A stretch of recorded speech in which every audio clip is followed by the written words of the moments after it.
Hello, Sammy. How are you, champ?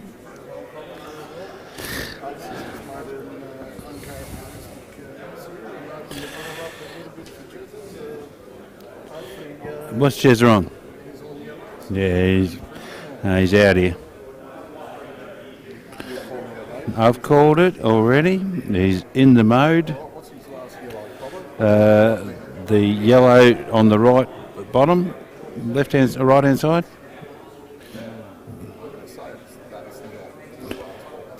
Well, I know him better than you, champ. And yeah, it's just a little bit difficult to transition to that from that last yellow. We'll see what happens. Clear on the top of the table first here and then working our way down. Jed's going to start in the middle and he's going to take my last ball first. And then he's going to take your ball second. He's clearing the bottom of the table. Salty's picked his last ball as top right. Salty, you picked it 3 pots in, mate. It's easy to do it now.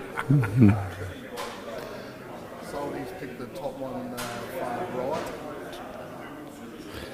I'm surprised he didn't pick that when that was the only yellow left on the table. That's how I normally roll. I'd just like to send a little shout out to Grant Weekly, who's been pestering me all day to get on here. I'm here, you mongrel. Dragged me away from a very interesting conversation. Yeah, look, I've got that right. I have got this right, haven't I? No, you haven't. I have. He's out. Oh, well, you got that part right. Thank you. I feel like Salty's about to be wrong as well. I thought he can't play position.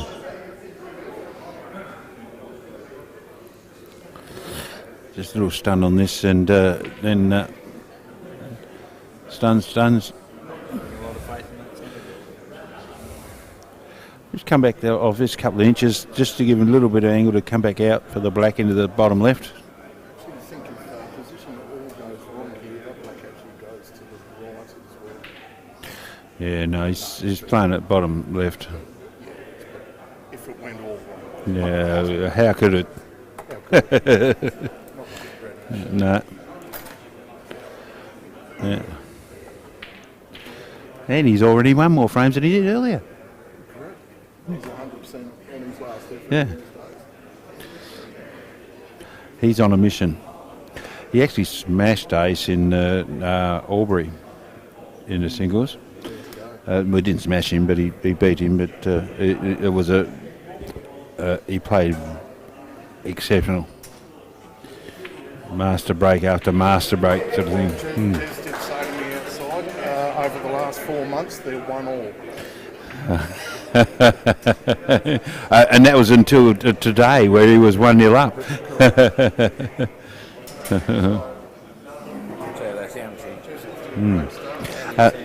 Now, did you say that the commentators get drinks? Yeah, Sammy's buying it. Give a few sponsors a little bit of a plug. Like the Marcus Hotel 8-ball team, Old Gold. What a team. Have you won anything, Cobber? Well, we have never lost anything. You've never lost anything? You haven't played it? Oh, actually, we did. We played in this team's event, and we lost that in the final. Yeah. Yeah. It's all good getting there, Cobber. It takes a special team to win it. Yeah, look, they looked a little bit sad, the guys. Sort of like a little bit like Jason Armour today. He looked a little bit sad, so I just let him win. 5-4 was it, mate? I think 5-4. Yeah. Sorry, I don't mean to make it about me. I don't want to make it about me. Anyway, I'd like to thank Zach at Zach's Custom Cubes.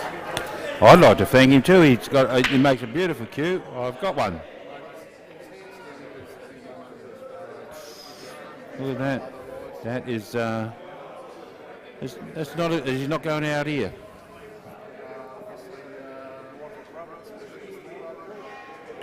These yellows.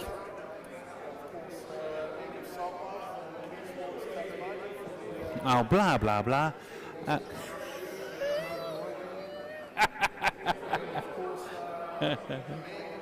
What's he taking? Yellows or reds? Hang on, Greg. I'm just giving a little gratuitous plug. No, you are plugging. Plug. And man who's in the final, Jeremy McGuire, thanks to him and his wife Belinda at Sorrel Locksmiths, Supply the trophies. who have kindly supplied the trophies for this event. So Jez will get to take home one of his own trophies today. I don't think he wants the little one. No, he wants the big one, mate. They all want the big one. He's opened it. That's uncharacteristic of I'll Alec. tell you what, if Jez can pounce on this, how many Canadian clubs he's had. if Jez can But I know pounce that on he this did and go go 2-0 up, there could be a few little more twitches happen, I think. Yeah, I wouldn't call that a twitch. I'd call that Not that he's a sponsor, but I'd also like to give a shout out to Paul Funky Miller at Sorrel Fresh Market. Does some great specials out there, so if you happen to be in Sorrel, pop in and see him. He'll give you a great deal. Bye, Shell. Bye, Grundy. I've been told bananas, $1.99 a kilo. You can't beat those prices. You can't get it cheaper anywhere else. Let us help you. Speaking of lettuce, how are the icebergs going, Cobber? 99 cents for an iceberg lettuce. You can't beat that.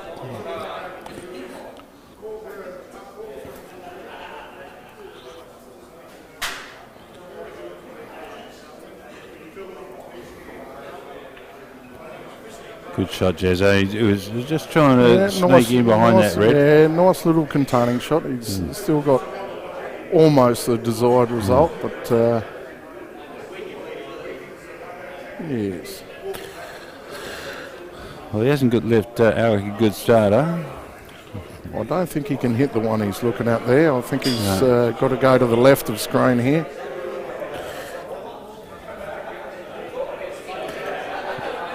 There's a difficult attacking shots, but he'll probably just play a containing shot, I reckon. He might double in the yellow, or no, he's going long. He's going long with. Oh, he's playing safety. Yep. And hasn't worked out too well, I don't think. He's definitely on that right now. No. I think he was trying to get the yellow closer to the red. Oh yeah, just I think to tie they'll it up. just sit them on the top of each other, but there's certainly quite a few more shots in this game yet.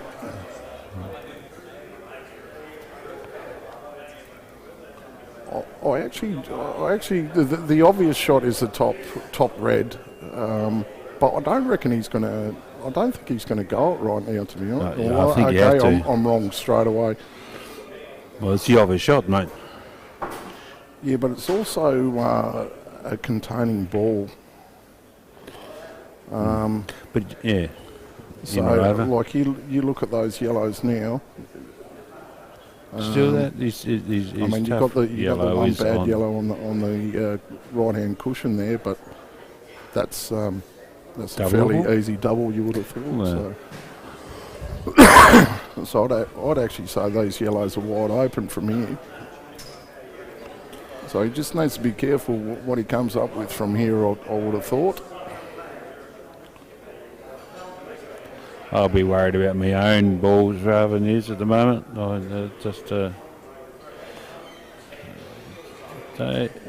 that's a good I'd shot. hope you'd be more worried about your own balls than his, mate. I'll look after him. Now, he's got option there to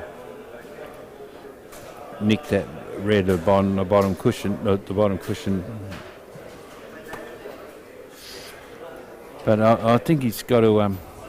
You don't want to open the yellow up here, but he's going to go towards that yellow. If he can sit on that yellow, if he can put this over the can and leave that white up the top cushion, that'll be a good result. Okay, you're thinking totally different to me, no. And you're thinking more like he does. So yeah, I probably should take a seat at the bar, and just Well, leave this. I'll see if I could hand over to Funky Miller. My 'Cause I've got other no idea. fellow co-commentator, Funky Yeah. Miller, he Yeah. might get on. Mr. Miller, would you help me out here? Because I've got no idea.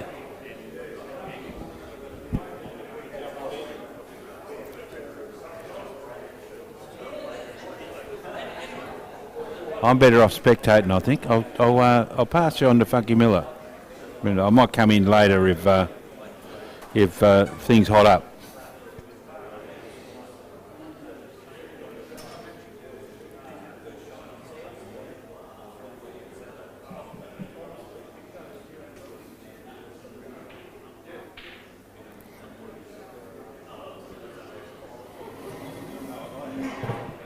Right, so this is actually getting to the point of what I was talking about earlier with he's got to be careful with what he does here because these yellows are fairly wide open.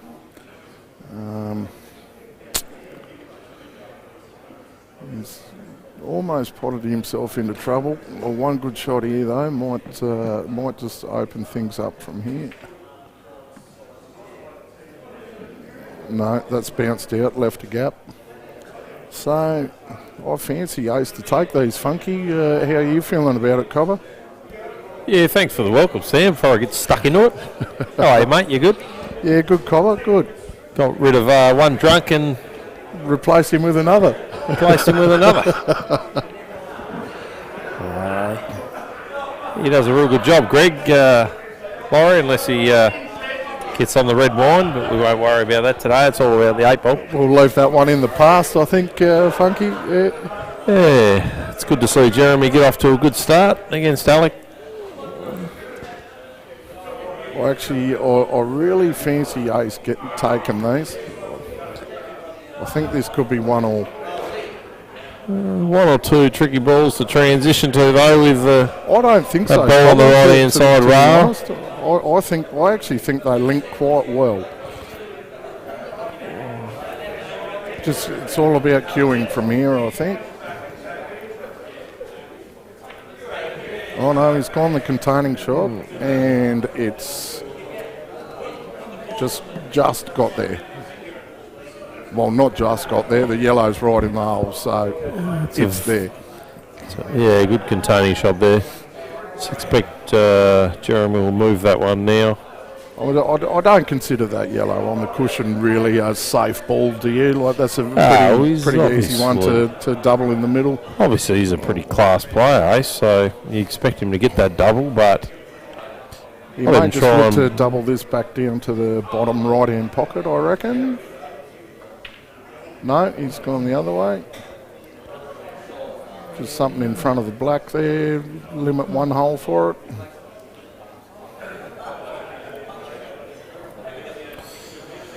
how's the weekend been, Sam, being the manager of the venue? It's have you seen been it? long, Cobber.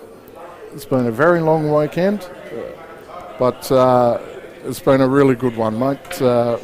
All the games have been played in great spirit and hopefully everyone's had a good time and enjoyed themselves at our venue here. And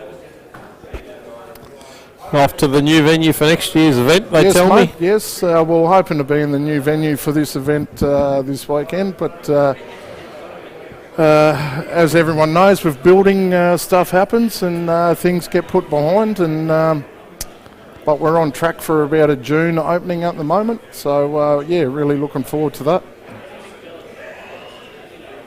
Be a great new venue.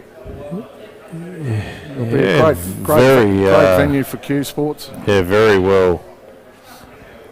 Very accommodating for Q Sports. How many tables going in there, Sammy? A dozen or so? No, there are about 8 permanently set up with a snooker table as well. But we will have the capacity to probably set up as many as 16 tables should we have a big event on or something like that. So Geez, you reckon we'd give the Nationals with 16 tables, do you, instead of going to boring old Albury every year? I reckon the next time the Nationals come back to Tassie, the Hobart Workers Club will most certainly be having a crack at trying to get that at our venue. So, Do you think the players get sick of going to Albury every year? well, I know I would, mate. I've never been there. I'm already sick of it. So what are you saying? The people that decide these decisions rather take the cash instead of the enjoyment of the players? Look, can you knock back the cash? Probably not, mate. It doesn't make good business to knock back cash all the time, mate. As you would know, being a businessman yourself, if someone wanted to give you a heap of cash, you'd probably take it. Cards king these days, isn't it? Card is king.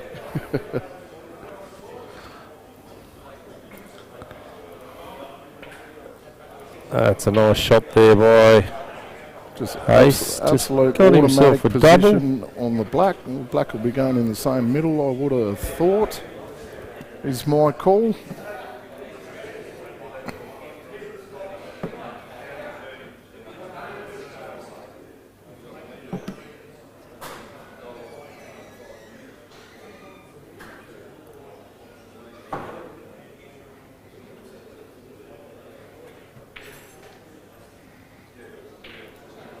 Played it beautifully. And it's 1-1.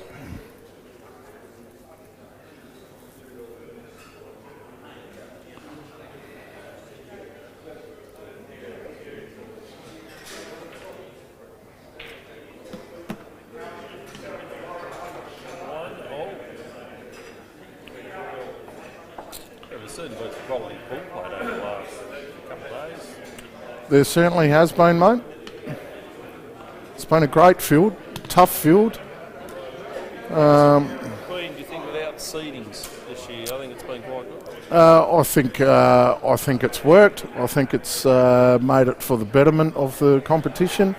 Makes it a more even structure, brings more players into the field, so to speak. So, I mean, obviously the most desired results would have been if Ace and someone like Stacey drew each other early in the rounds, but as it turned out, they were still in opposite halves. But how do you reckon they'd go on the plane back home? Well, I don't know because it didn't happen. Alec, two-time winner of this event, looking for his third win in this event. I think he was runner-up last year. Yes, won it twice. Won the previous 2 years. Stacey's won it once. He beat Phil Riley in the first one we ever played. Shout out to Phil if you're tuning in, mate. Love to see you at this event again. Alex come up dry there. I'll tell you what, he was very dominant in his match against Jeremy earlier, winning 8-0. I don't think that'd be in Jez's head at the moment, mate. I reckon he would have brushed that off by now. And new match. Yeah, absolutely. Jeremy's been playing exceptionally well local. Putting a lot of time into the moment, probably putting in more time than anyone else in Tasmania, except Greg Laurie and Nigel Barker. Well, Nigel Barker would be the one probably putting in the most time, I would have thought. Seems to live on a pool table, does Nigel?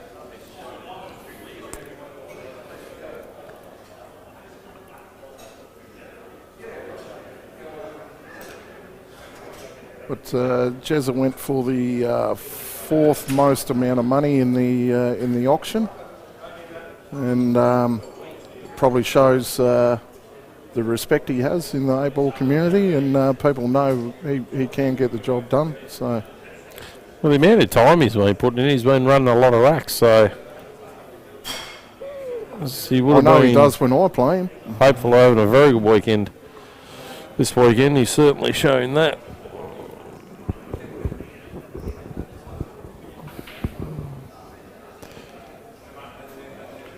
All right, just trying to see where he might potentially have a problem here, and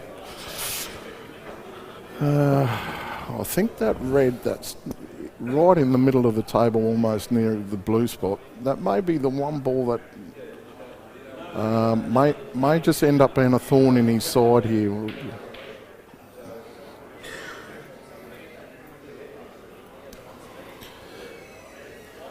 I think you'll If he can float down past the middle pocket here and for the bottom red. Not even for the bottom red, even that red near the blue spot in the middle, and then that opens it up from there. So you've got the red in the middle, red next to the black in the bottom right. And I'm pretty sure that red goes under those two yellows there, so I'm just not sure. I'm not 100% sure he actually has that angle to float down past that middle pocket though. I think it might actually be a little bit straighter than what it looks on camera. We'll soon find out in a second if I'm wrong. That's not bad. That's not bad. Red bottom right. Oh yes, and that red there on the very bottom goes to the left, so bottom left. Still unsure whether that red goes under the yellows. I think it does. He'll just cannon into that other yellow like that. And now he will take this red to the middle, or will he? Or take that one to the bottom? I reckon he'll be going the red to the bottom left. Not that he's looking that way at the moment. I think he can actually screw that back through. Into that yellow? Or close to that yellow there somewhere? Oh, he can top this through. You can top this through and have the red in the bottom right. Oh no, he's screwed back. Okay. And he'll just tap this in and put the black back to the middle. That's all she wrote.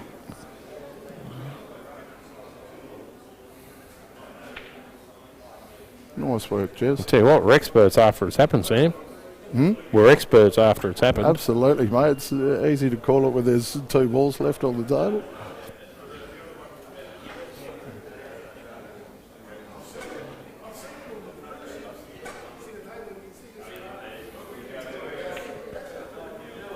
I've never actually been well known for getting my calls right, Cobber. No, I usually pretty much call the shots wrong every single time. I don't think you can actually know what an 8-ball player is doing until you live in the head, and because we don't do that, we probably wouldn't have a clue. I'm not sure you want to live in an 8-ball player's head for that matter, but anyway. Jeremy McGuire, 2-1 up. Oh, nice work, Saldy. Updating the scores there, mate. You got one job to do, and you did it well. Jeremy plays with the Marquis Hotel on Tuesday nights. Just a couple minutes out of Hobart. How are the Marquis going, mate? What's your main competition on your Tuesday night? Well, probably the Claremont RSL, Sammy. You'd well and truly know, because obviously you play with him. I'm not sure why, actually retired about 5 times, but you keep coming back for some reason. Well, you know, I keep trying to walk away from the game, and they keep on dragging me back, mate. Reluctantly, or you just see premierships? They just seem to struggle without me, mate. I am the glue that is Claremont Scorpions. Well, they did have you in the state teams event a weekend or so ago, and they correct, Cobber. They did struggle with you. So, what's? Well, I held up my end of the bargain, mate, and you know, there's only so much one guy could do.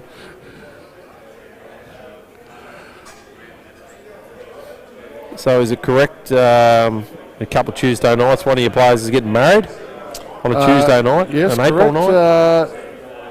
Ben McCauley, him and Lucinda are tying the knot. So you're going to that wedding? Of course, incorrect. No. Not invited, being the ex-brother-in-law. Haven't got a Guernsey, mate. So, yes.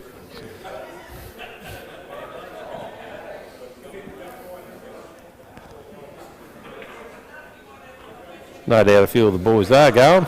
And Adams will be I would best say man, you think, at least half our team will be there, mate. So I'm just in the other half of the team. Are you forfeiting that night, or what's the go? Well, I don't know, Cobber, to be honest. That's out of my hands. That's probably up to the Gold whether they should choose to want to play it on another night, or if they just want to take an easy win and go straight through to the grand final. And we'll we'll see what happens then. I don't think they'd want to poke the bear, to be quite honest. So I think they'll probably choose to play another night, I think. But Jeremy on the reds here, does that middle red there go to the bottom left there, Sammy? I reckon it does, mate. Maybe if we had a good cameraman who could give us an overhead view. This might. Oh, he's gone for it in the middle, has he? Oh, that's a good shot if that's what he's playing at, which I think he is. Or actually, I don't reckon that would have went funky. What do you think, mate? No. I don't think it would have. So that's why he's played down there. But what does he do after this, Sam? He's going to unfortunately have to play this with a bit of pace with bottom, I think. And these middle pockets are tricky at pace. You've got to hit them absolutely sweet.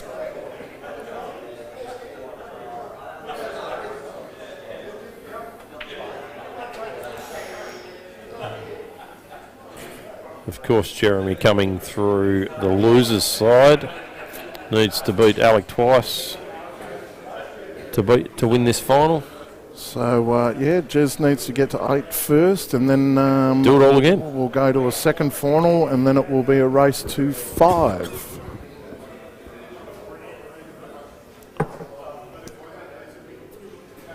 I know Mr. Saltmarsh, he's very keen on this going to a second final. He loves it down here in Hobart.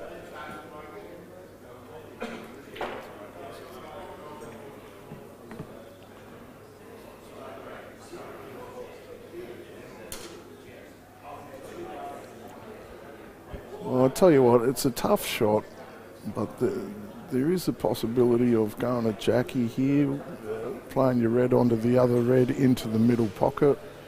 Then you might, and then the red you're hitting might be doubling back to the bottom left-hand side. Actually, that's retarded because it's actually a much thinner cut to the middle than it looks on camera. So he may just double this ball down to the bottom pocket, bottom right-hand pocket, I would say, is what he's looking at. For a bit of coverage.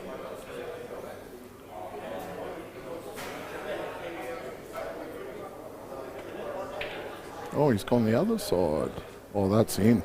That's in. And it's on too. The problem is position. Does he just roll through on this and try to get the gap in between the yellows to pop the red in the middle, but then where's the black going, I guess? So a lot of stuff to work out here. That's just a really good shot.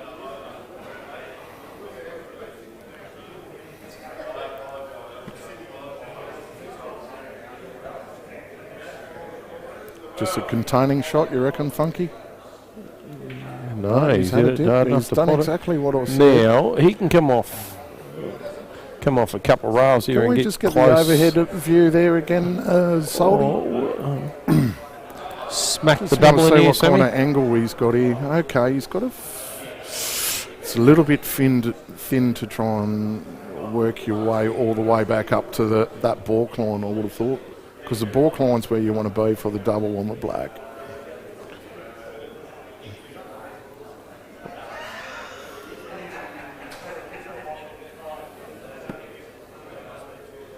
He's cut this to the middle. Oh, that's a really good shot. Not quite enough distance on the white ball to get up for the double. So what does he do now? Does he just go off the side cush and try? Can he cut it across to the top right? He's certainly going to can into the yellows if he does with the white, but that may be his only option. I think he has to go side cush here. Side cushion and try and get the black in the top right. That's what he's looking at. He's actually not half bad at these shots too, Jez. I've got a feeling this is going to go very close.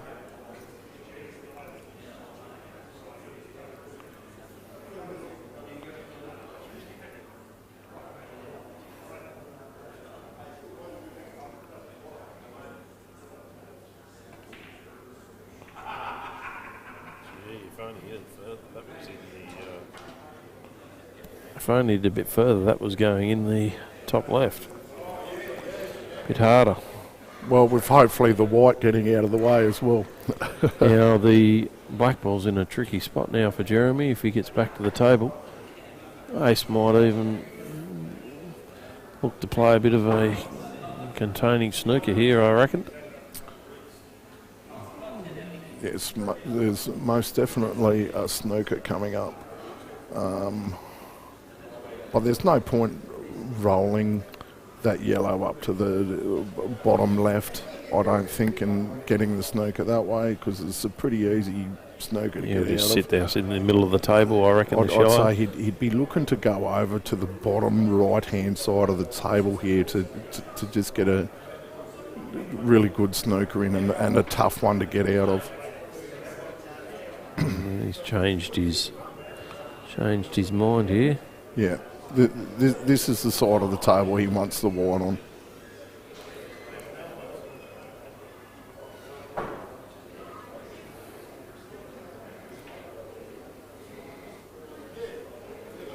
Yep. Is there a gap through there, Sammy? He ain't getting through there, Cobber. Not a hope in hell.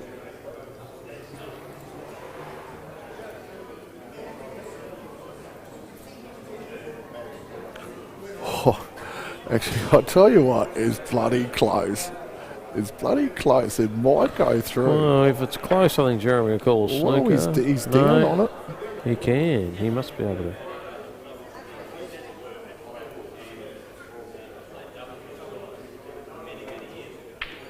Oh, that's a good shot.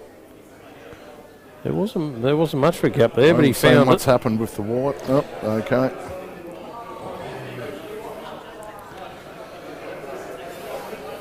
Well, I said not a chance in hell, and then after I had an actual look, yeah, the gap was there.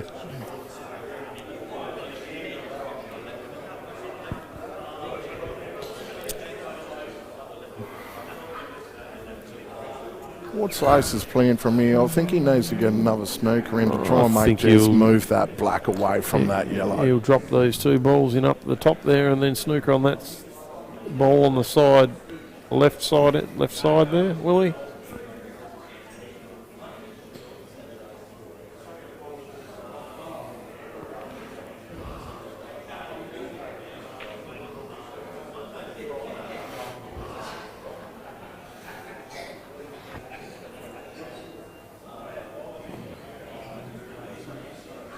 Going the double here, is he?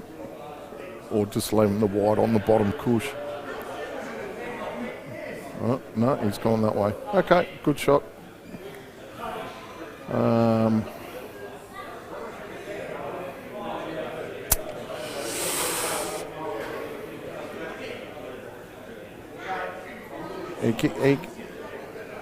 He can get out of this fairly easy, I think. It's just a little bit of a swerve around that yellow off the side cushion. You can go straight into the black. Problem is that kind of brings the in off in the bottom right into the equation, I think.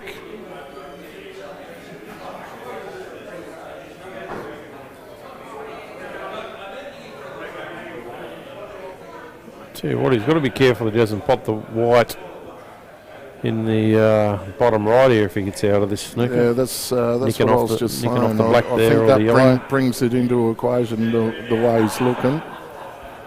So he kind of needs a full contact on this black. But then they're kind of just all sitting there cherry ripe, aren't they? No, he's missed it. 2 shots. He's left him straight on his... And that black is not as close as it looks to the yellow on camera. He can actually get on that yellow. He can roll that far left one in and be straight on that yellow.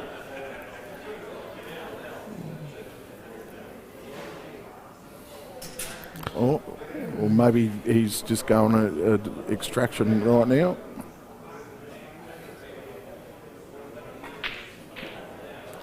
Well, that's not what he wanted. That hasn't worked out. That is certainly not what he wanted.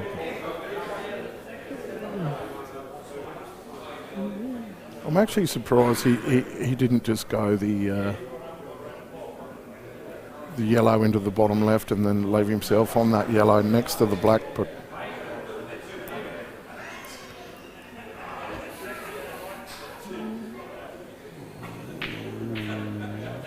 oh, that's a really good he's shot. played that perfect. Jezza would have just been willing that white on there for a second, I reckon, but it's pulled up.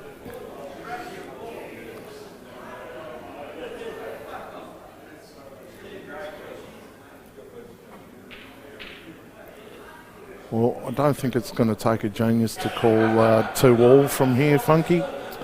2 shots in hands. Well, I'm not so sure. No, I'm just joking. I think he'll mop these up like with his eyes closed, but he'll probably just open them to make sure of it.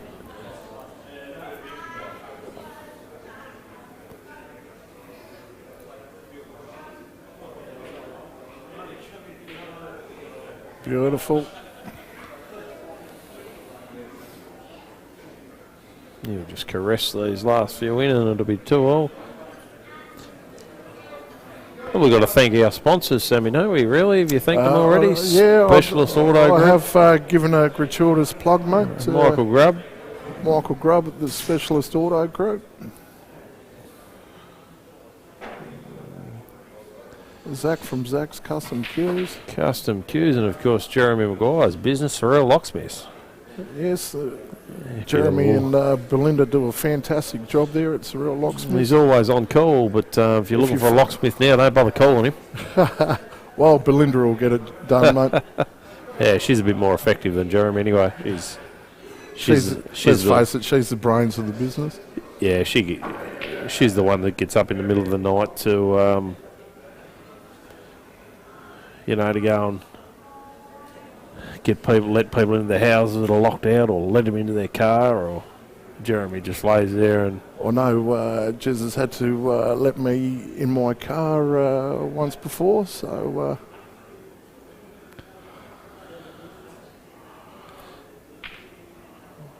Oh, that's in. Oh, gee, that is in. What a shot. Not an easy shot here on the black, though. I'll tell you what. Yeah, this is still twitchy, isn't it? Certainly didn't expect him to miss that yellow that he just potted there. One visit remaining for Alec. I'm backing him to get this. He got himself out of trouble. You'll be making sure he doesn't miss this. Bit thinner than a half bowl.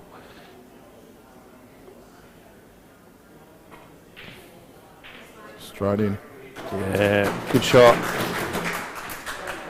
Good recovery after missing that yellow. They're always twitchy, them ones, so I can never judge whether I'm going in off or not. Yeah, but your eyesight's not the best, Sammy. It's terrible, Cobber. I'd be looking at that going, oh, geez, I'm going in off.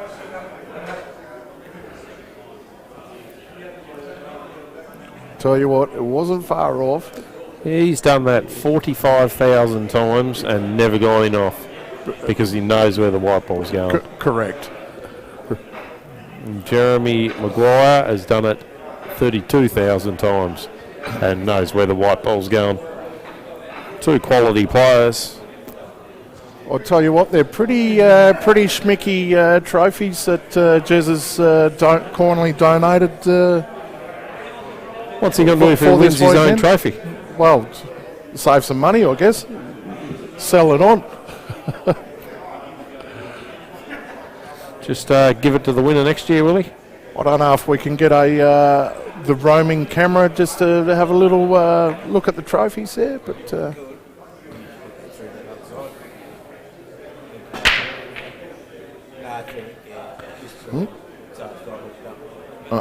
Just having some technical issues. Is that got some technical issues at the moment? Salty's just pulling cords out left, right, and centre. I think we're back on air, are we, Salty? We're back on air? Yep, we got it under control.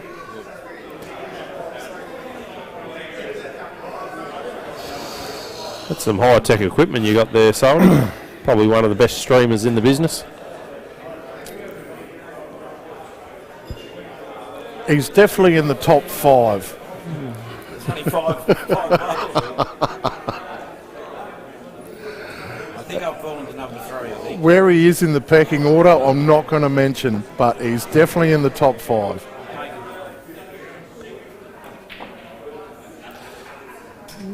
Ace is loving the reds. There's only one tricky red there, obviously next to the black there. I think it goes in between those yellows. Once he clears that bottom red, I think that red will actually go through those yellows to the bottom right.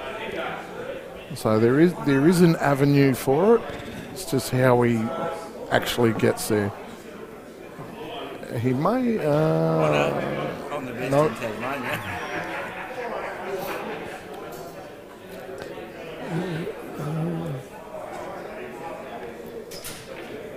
How many viewers we got, Salty? Hopefully not too many listening to this rock, but hopefully you're enjoying the pool anyway. You obviously love cricket, Sammy. Correct, mate. Yeah, quite the cricketer.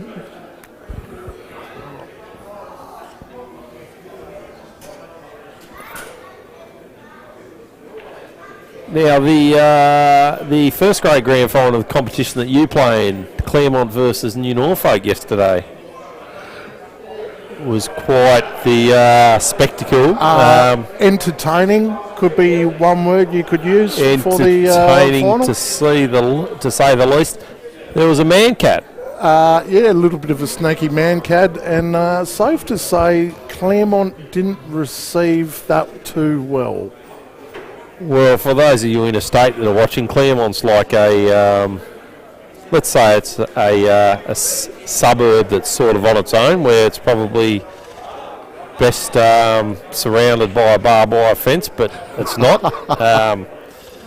The locals out of Claremont up on the hill in the bar didn't like the man cat from one of New Norfolk's players. No, it wasn't received well, Cobber.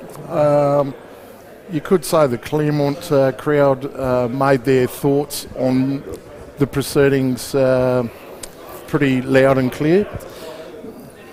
So the man cat, Claremont were chasing 263 to win. I think they were about 6 for 140 with 2 set batsmen in, 22 overs or so to go, and yes, the man cat came out. The umpire gave it not out when the batsman was out of his ground.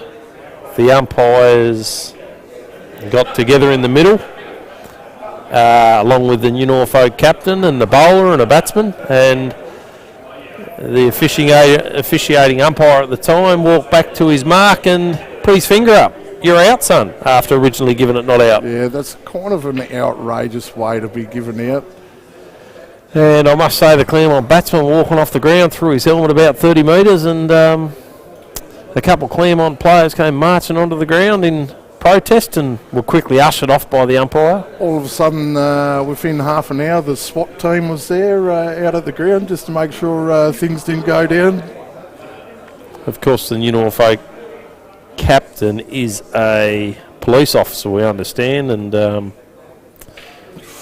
yes. I think he still has a shot up the top right. But anyway, New Norfolk ended up winning by about 50 odd runs, and I'm not sure all was forgiven, but they'd be celebrating pretty hard. Yes, they did go back to their rooms fairly quickly. There wasn't really much in the way of shaking of hands or congratulating.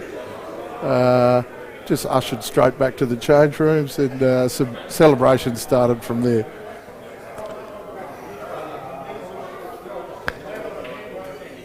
Oof. Oh no, Jeremy with 2 shots now. Should probably finish these ones off, Sammy. Yes, I'd feel pretty confident. Would you like to win a grand final that way with a man cat, Sammy? Would I like to win that way? Nothing wrong with it, or not ideal. However, I actually agree with the rule. I know that's controversial, but to me, it's cheating. If you're gaining ground when you shouldn't be, you're cheating. So you deserve to get a man cad in my eyes. He was probably about a foot out, I'd say, the Claremont player. Not. So he was probably about a foot out and not really trying to gain much of an advantage, I wouldn't think. He just wasn't watching the bowler. I personally would still give a warning and just say, hey, Cobber, pull your head in.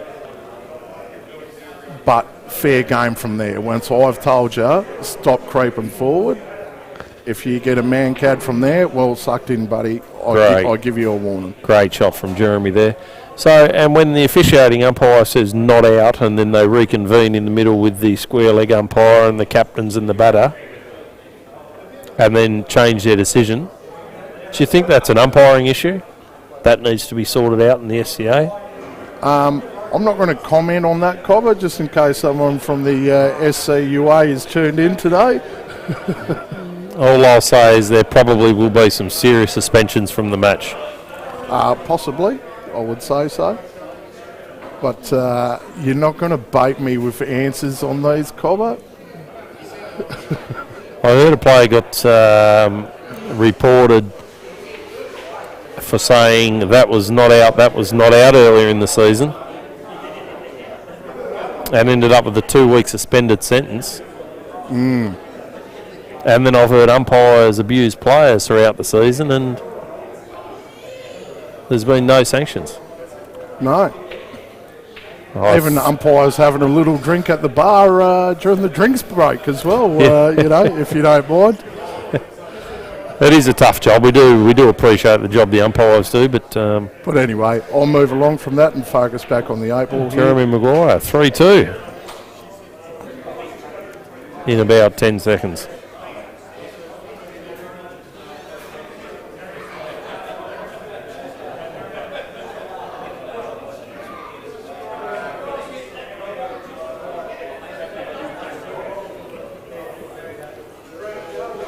Just using his second visit wisely there, Sammy. You can't carry on the 2 shots into the next game, mate, so you might as well take them. Okay, Jeremy McGuire 3, Alec Evreniadis 2. Oh, Soldy. You've just gone into number 2, live streamer. As you can see there, ladies and gentlemen, there's big dog and little dog. So the big dog's the one they're after. Along with that trophy is $5,000 in cash to chuck in your wallet. Just while Jeremy's gone for a quick break, just better head and grab a glass of water. Sammy, you after one? A glass of water would be fantastic, thanks, Cobber. One that may have apples in it.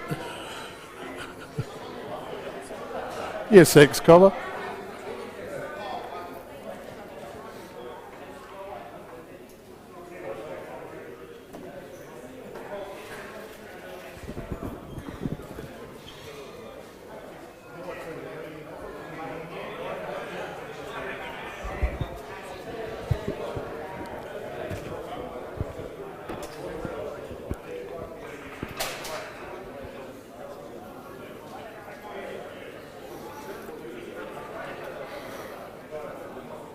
I'll tell you what, it's a good-looking crowd there, Soldy.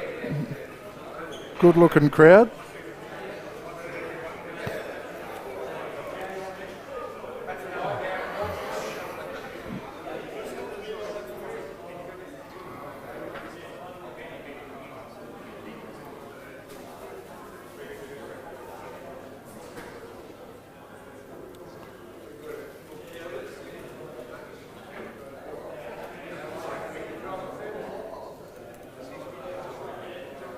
Alrighty, here we go. Frame 6, Jeremy 3, Alec 2.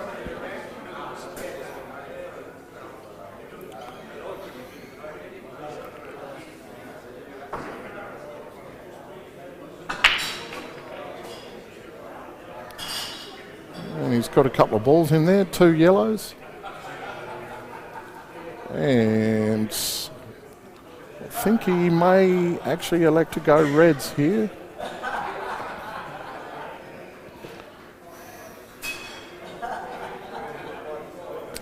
I think the red that's sitting on the balk line, he will go to the left-hand middle. Oh, what's going on there? No, nobody wanted to say that. Tell you what, you just put a bit of eye candy overload on the screen there.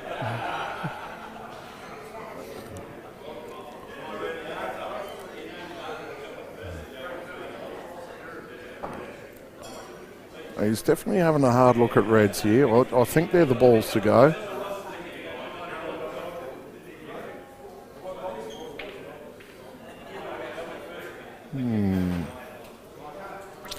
I actually would have took that red that's sitting on the balk line now.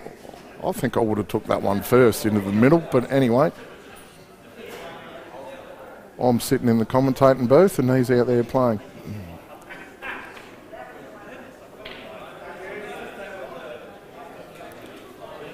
I just feel like that's going to become a tough ball to get on now. I think he might regret that decision, not taking that ball first. Cheers for the water, Funky.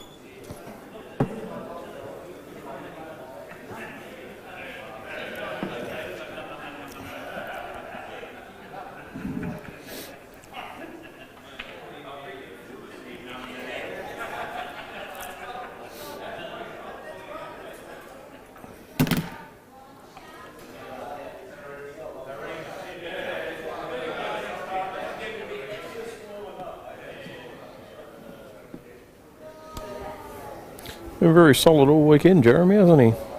Oh, look, he's a fantastic player, Jezza. He puts in a lot of time. He puts a lot of time into his craft. And not long turned 50, but I think he's getting better with age. I think there'd be quite a fair few players that wouldn't be happy that Jeremy's just turned 50 now, because now they've got to play him. He's definitely, in my opinion, most certainly one of the best over 50 players in the country. He wouldn't be happy he's hit the black there and stopped the white from continuing on at the table. He's kind of put the black safe as well, so that's not ideal. He may, I mean, like I said earlier, I think you'd walked away at this stage, but the red that's sitting on that balk line is coming back to bite him. I really feel he should have took that first shot. We'll just try and run this off 2 rails. Get back behind that red. And hopefully left-hand side of the yellow there. No. He's come on. He's come off 2 rails, but probably not where you'd want to be. He's only got one option here, and that's to, well, he could either double this to get better position on the black, or he could try and cut in the middle. Will he double this semi, or? Given where he's standing right now, I would say he's going to cut it in the middle. He's just looking at his angle for the black.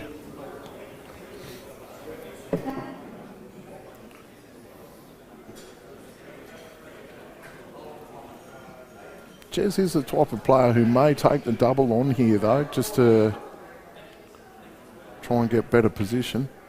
No, he's gone the cut. That's a really good shot. Now just one good shot on the black for a 4-2 lead. Jeremy is one of those players who's very, very good at just, it is what it is. It's like, okay, this is the shot I got. So you get what you get and you don't get upset. Yeah, he's one of those? Yeah.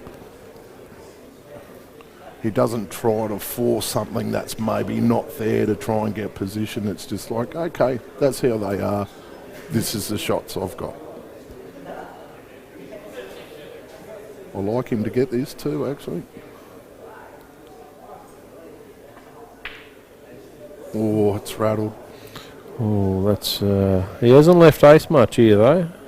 I'll tell you what, there's not an obvious safety that I can see outside of the top yellow sitting on the cushion.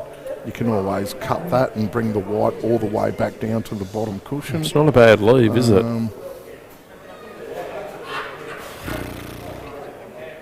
Yeah, it's a good leave. So he may be electing to play what I just mentioned. Obviously got to get the weight right. Oh, that's a really good shot there from Ace. And he's played it perfect. Just lost a little bit of position, So but he'll just slide off this yellow. Look for a that's on the snooker, will cushion he? there and No. snooker behind the yellow that's just above it. Well, he's got 2 yellows to land behind there. The only issue is pace. Obviously don't want to overhit it, don't want to underhit it. In fact, underhitting it's probably better than overhitting it.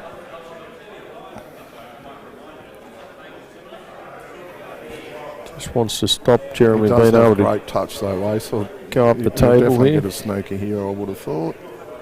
Oh, he's got a little second rub on it and Now it's Jeremy pushed it perfect. can go straight up the table Yeah, here and hit not this. the hardest snooker to get out of here. He'll hit this, Jeremy, and he'll be trying to pop this, but whether he can or not's a different matter.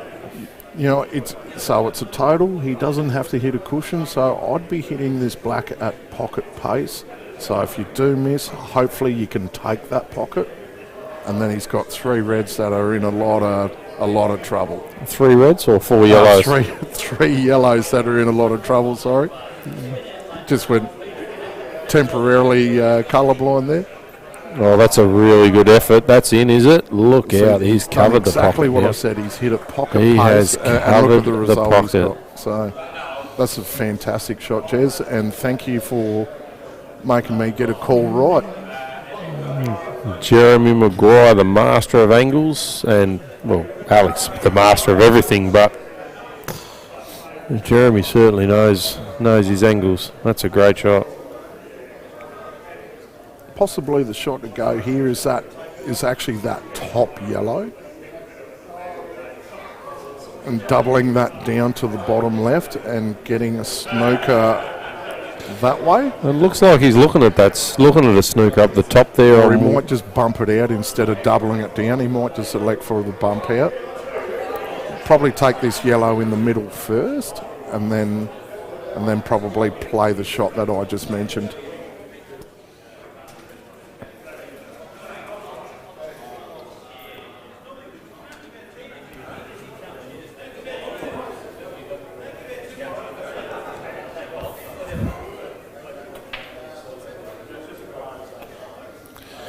Yeah, they certainly don't like taking those balls at pace, but that was obviously a bit off, but they'll spit them back out if you miss. Yeah, they're really shallow, these middles, albeit that was never going to go in on any table. Yes, there's certainly not much angle. You know, it's a hard shot. If it's on a bit of an angle, that ace should have got that, but if it's on any sort of great angle, they're not easy to pot, these tables, those middle pockets. Okay, Jeremy McGuire, 4-2 up. Could we be going to a second final? We're certainly on the way to it. It's just a matter of Jez's resolve from here and whether Ace can lift, because let's face it, he has had some uncharacteristic misses, balls you don't often see him miss. But I know how cool, calm a customer Ace can be. He's not called the Iceman for nothing. He'll have that out of his head right now and go, righto, 4-2 down. His Let's rectify customary break cue that he uses, but it works well on that I'll tell you occasion. what, it hasn't worked Right half bad. well. That's Look crunched. That is crunched. Wow, there's only really one tough red there, I think, maybe up the top right behind the yellow, one semi-tough red, but you'd probably just about back him to get these. You got balls to link onto that, so I think he's all good there. Yeah, that ball in the middle of the 3 reds up there goes to the top right, so he's got that ball to link onto the one closest to the yellow over to the left. He may even elect to get on that right now. And he's also got the red there close to the black that'll just drop back in the middle too. So if you can get on your hardest ball on the table straight up, yeah, he'll come down the table first and work his way back up it.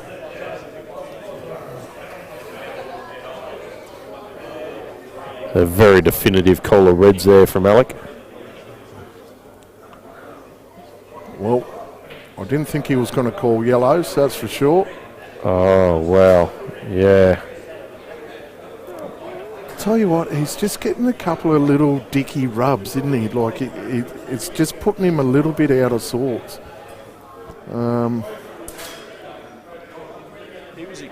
He was exceptionally dominant when he beat Jeremy 8-0. Oh, it was flawless. It was flawless. A few hours ago. He just put on an absolute clinic last time. Now, this is a key shot here.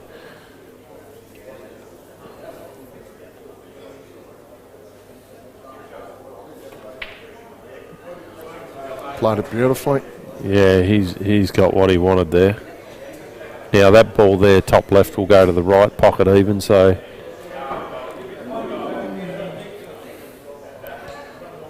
So I think he'd be trying to get on that yellow that's, the red that's next to the yellow next.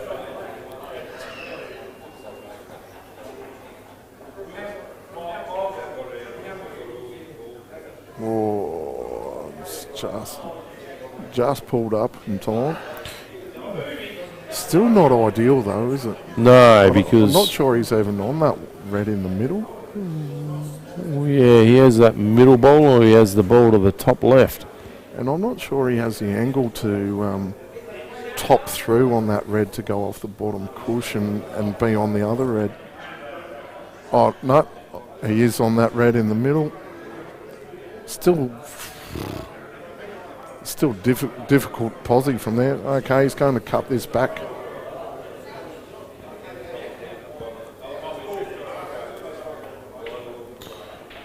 Played it a treat. He's just got a little bit of thinking here to do though, Sammy. I think he'll... Just a couple of little positional shots here that he needs to be spot on with. He'll screw back over in between these balls off this middle one.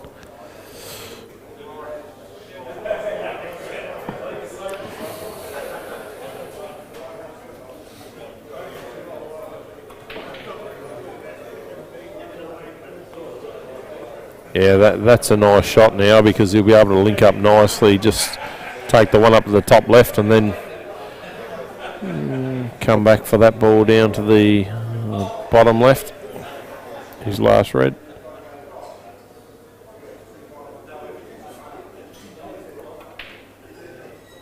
And he's hit it perfect, as you would expect.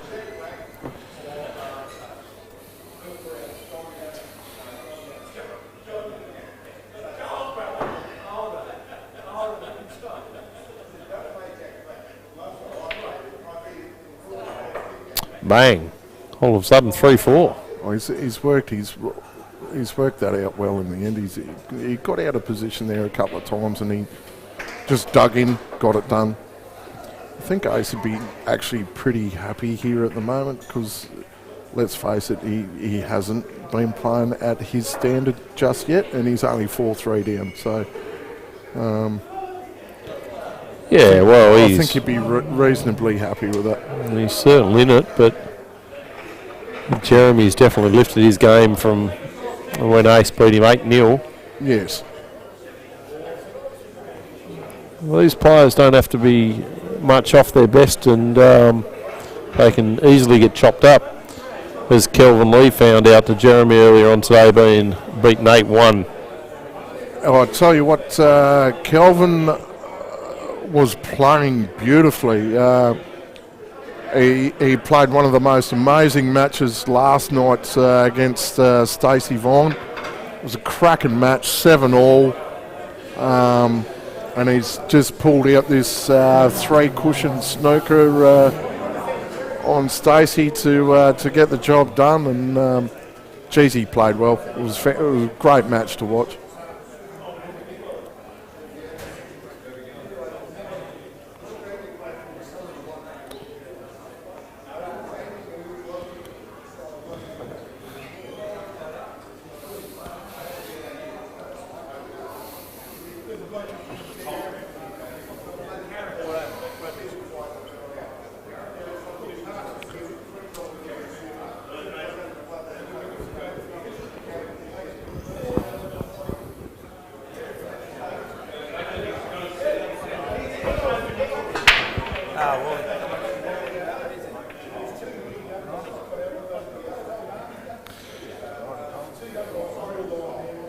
Dry break there from Well, I might just adjourn Jeremy. for a little minute, Funky. Just go get some fresh air outside, Cobber. And I shall be back with you directly. Yeah, beautiful day down in Tasmania, having some really good weather at the moment, Sammy. Good for fresh air.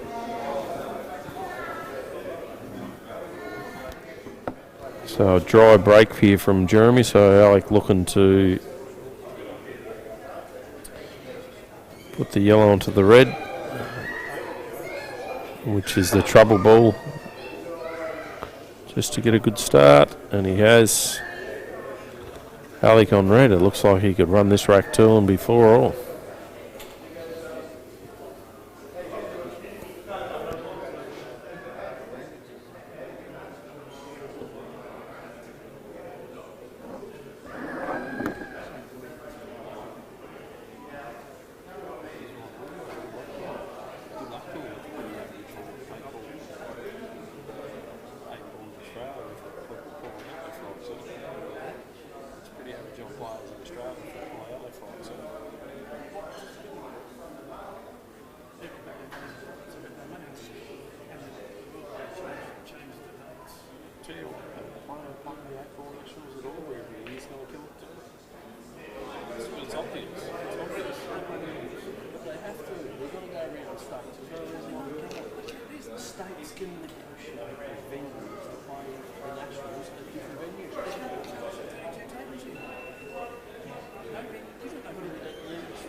So the hardest part about this pot out from Alec is just thinking what ball he's going to take next.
Oh, so Jeremy's fortunate enough to get back to the table here.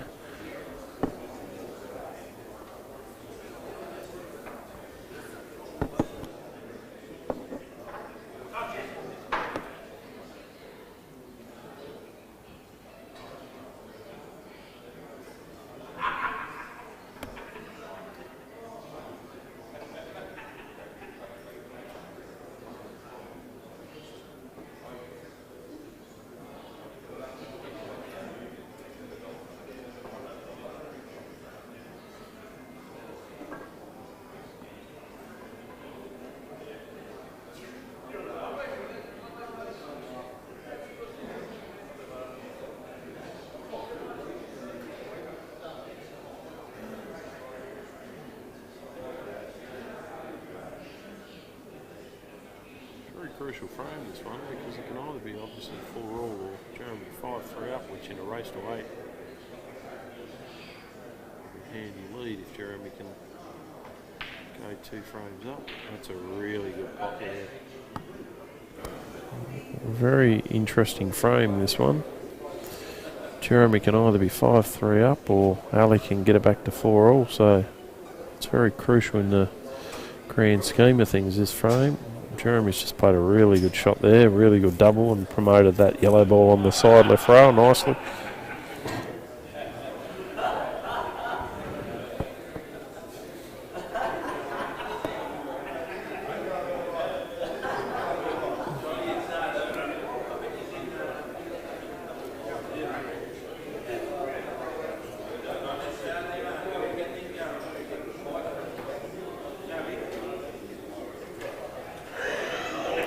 Just taking his time, Jeremy, to map this out a bit. He's just got that troublesome ball over near the right middle pocket. It's maybe a snooker here, is he? Yeah, it's a good shot.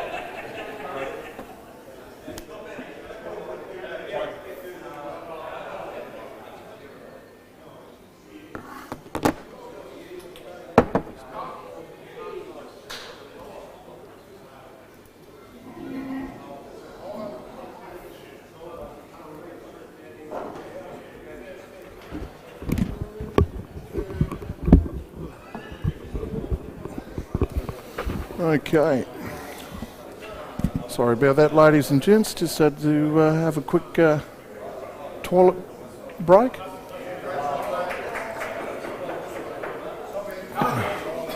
Here's a good shot there from Alec. Jeremy's got this ball down to the bottom left that he can start on, which is his only really obvious pot. Well, he's also unless, got the yellow under the red that's in the middle. Yes, which I think he's looking at now. And if you can push which that, isn't the worst shot, because if he gets that, he's in primo position to go game from there, because he's going to land on those two kind of half awkward yellows that are near the black. You definitely want to open the pocket right up, doesn't he, for that other yellow closest to that red? Correct. So if that's a shot he plays. It may actually be worth having a go at that. I think he's going to.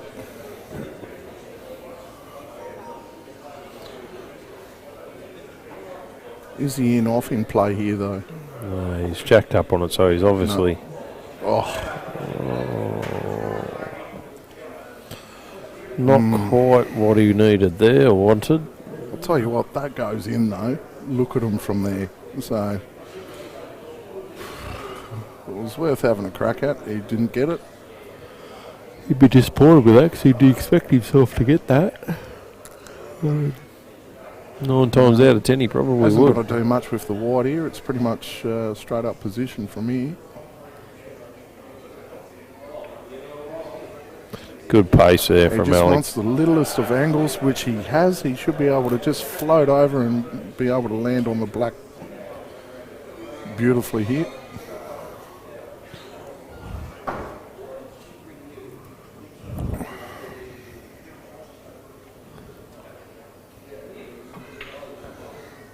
Yep.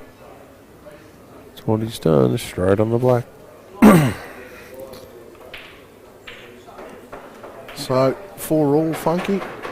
Definitely a missed chance from that's a very, very crucial miss there from Jeremy. To put away players like Alec, you really have to take those chances, don't you? You can't continually let them come back to the table. Yeah, now that makes his frame, and he knows it too, and this makes his next frame even more crucial. 4-all with Alec to break.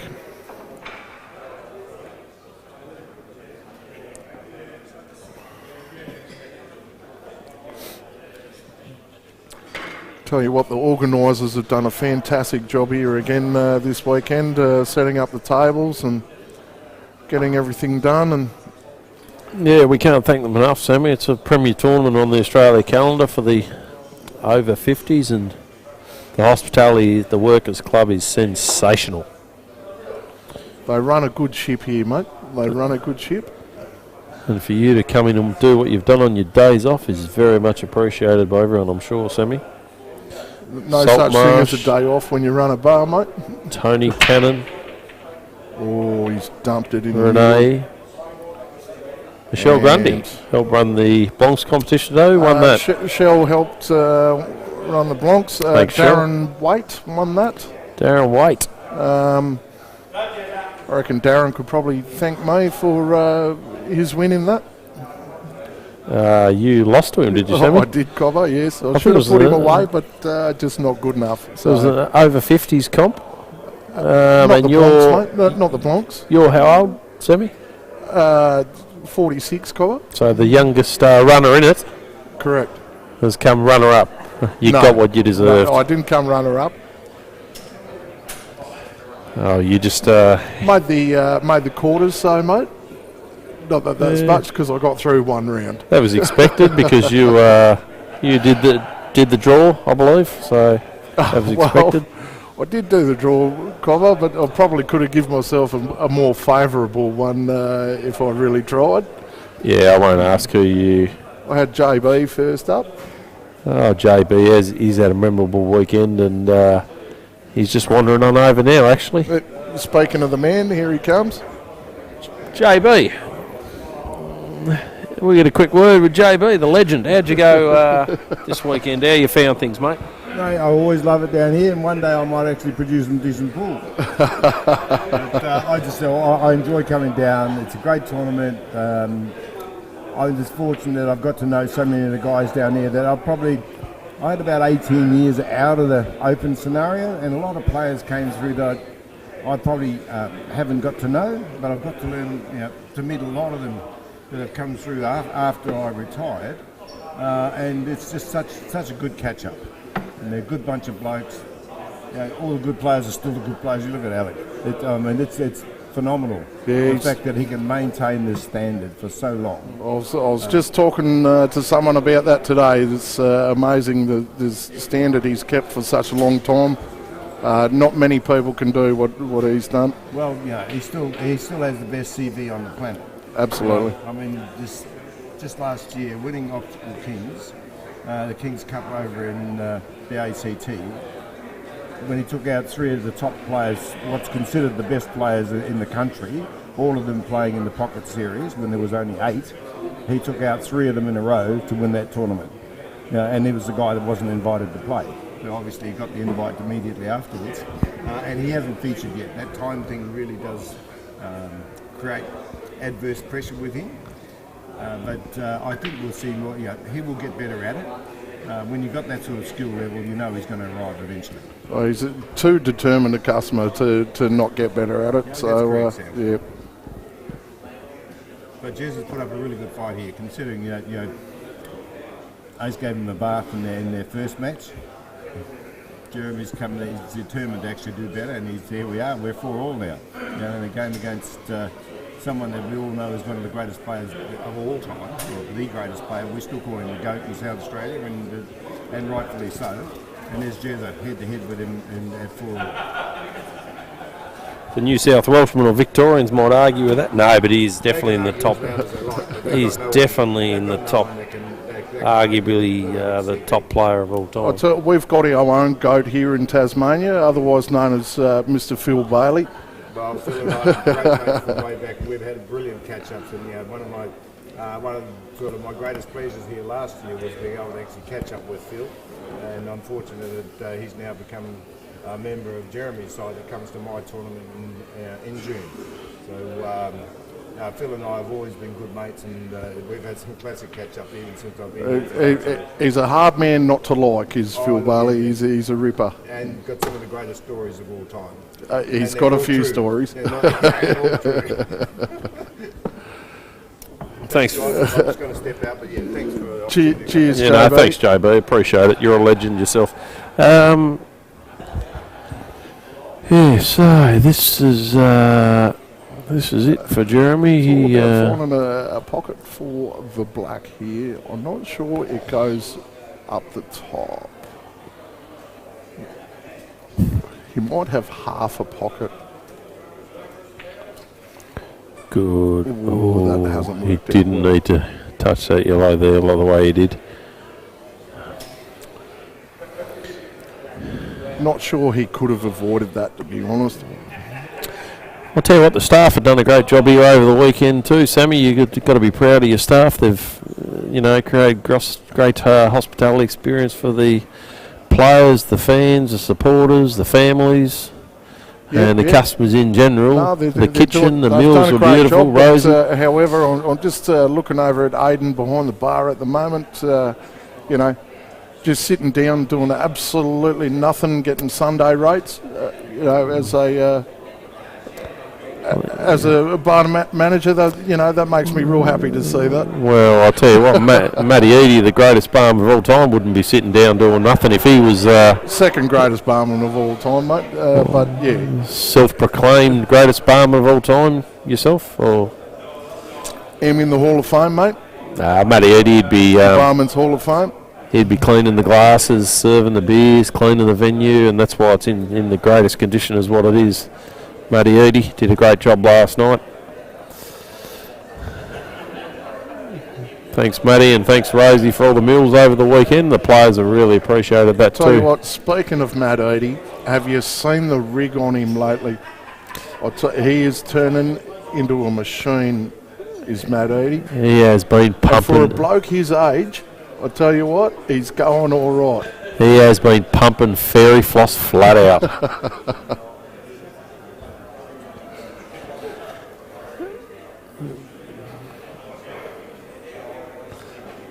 He wouldn't be watching April, would he? Matty Eady, he's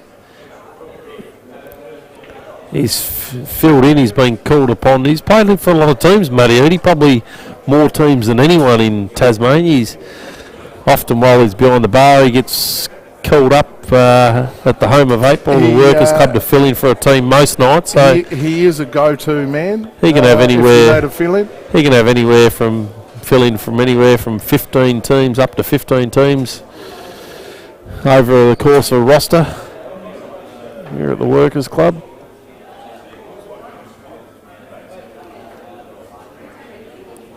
He'll have a go at anything. Not as good a player as his old man though. Foul. He clearly didn't learn anything there.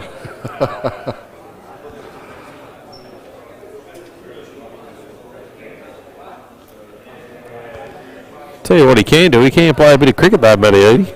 Very good batsman is Matt Eady.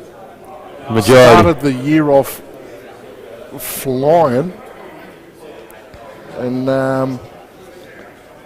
then a couple of little injuries just snuck in there and sort of halted his season a bit, but hopefully he can bounce back next year and start off the way he did this year.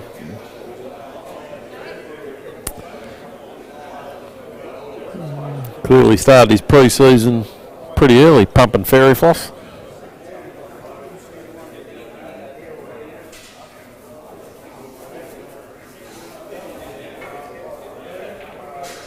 That's just a nice snooker there from Ace. I'll back Jeremy to hit this black ball, but whether he can get the angle on it to pot it on, I think he can get the angle to pot it, can he? I think the angle is... I'll tell you what, this is... We can just get a little overhead view there just to see if the angle's there. This is probably the type of ball he needs to get things rolling again, because this is such a crucial frame after he said he could have been 5-3 up and now he's definitely there. Finds himself at 4-all. Angle's definitely there. He will hit it. He's actually quite good at getting out of snookers, his Jazz. Yeah, and he certainly knows his angles. Greg Worry taught him everything he knows. I think the international rules really helped him with getting out of snookers, because obviously you have to get out of a snooker in the international rules.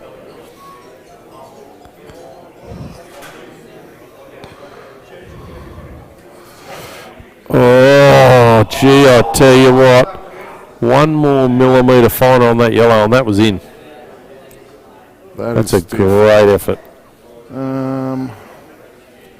Where's his safety here? Okay, he's... well, he may well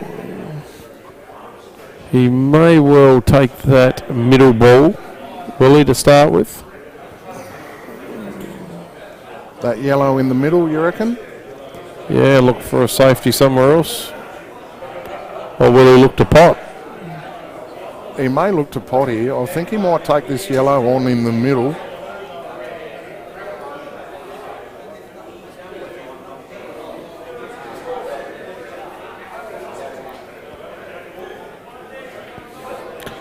and he's drilled it. Oh, and he's This got to needs find to himself pull up. back in the This needs to same pull up. position almost as what he started Look, in. he's just going to sneak off that yellow and snooker him here. Or is he going to drop this ball in the middle? No. If he snookers off this, right. he needs to get this absolutely perfect. It's hard to not get this right, to be honest. And he hasn't got it right. He hasn't got it right. He's left a shot. I mean, it's not a great shot, but a shot's a shot. He's not trying to pop this, Jeremy. He's not trying to pop this anywhere. Mate, you can pop that. I'm telling you right now. And Yes, he's having a dip. He's going to have a go. No, he's not. He's just laying up. touching this. Oh, I'm so disappointed. I Oh, wanted him to now have a dip at that. he's probably left ace on that ball straight across to the middle. This isn't easy. Or can he get another snooker? But no snooker's really good enough here unless it's a... Yeah, you're not going to leave an easy across the table where that black is. Can he nick off this yellow and just stop behind it? You need a really good snooker here to get the two shots.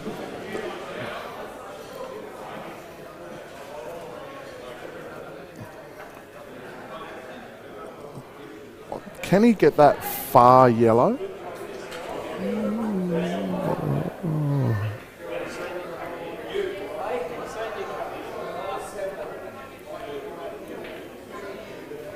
Great shot. That's Great a- shot. That's a good start, He's just but bumped that black over enough to just make things a little bit more comfortable for himself. it's a really good shot, but it doesn't get much easier still. He may just elect to the yellow he's nearest to even play that with a fair bit of top on it and get the white ball up near the other yellow, near the middle, possibly.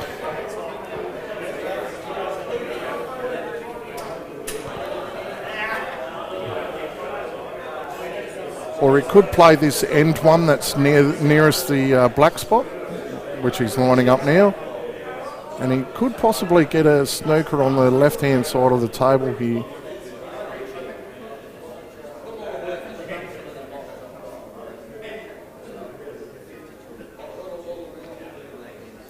Okay. I mean, he can see a full ball, but good luck. I'll tell you what, Funky, given where that yellow is at the bottom right, do you have a look at trying to double this? Because that yellow makes that a fairly large pocket. Yeah. Is he looking to go across the table here? He's looking at across the table. I don't think he can I'll quite tell you why double he's it. looking across the table, because on camera it looks like you could double that black back to the bottom right hand side, but you actually can't see that angle of the black.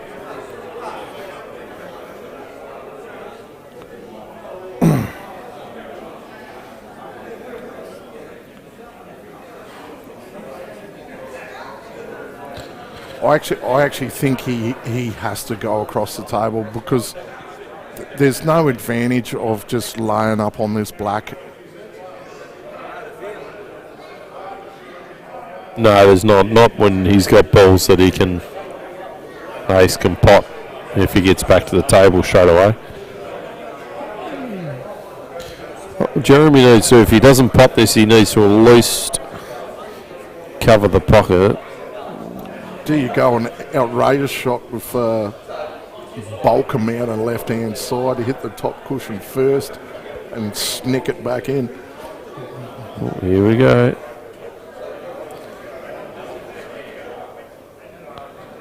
He's looking to double kiss off this black, yeah. He was looking to double kiss off the black there and sit on that yellow. Or sit close to that yellow. I think he can actually see that one at the bottom right, but looks like he's just going to snooker him.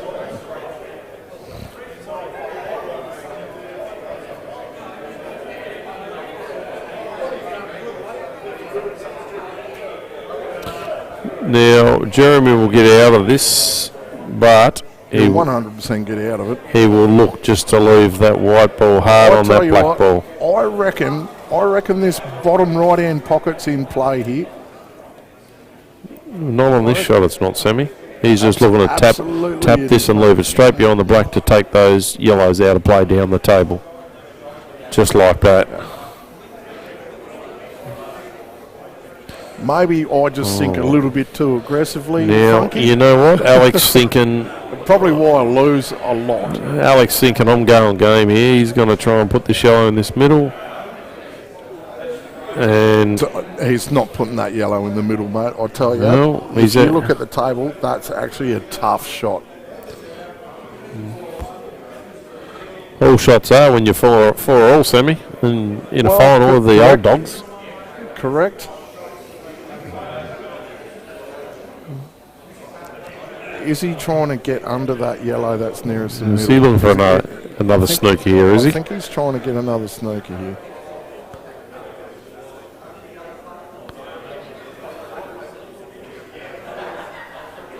Okay. That's a clever shot. I don't mind it.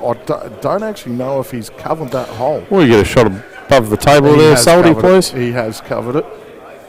This will tell us. Black doesn't pass.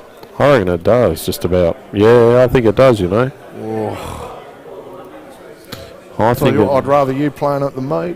Oh, yeah. Actually, it does go pretty comfy, actually. I'd rather you playing, Sammy. Should have more chance of potting it than me. Well...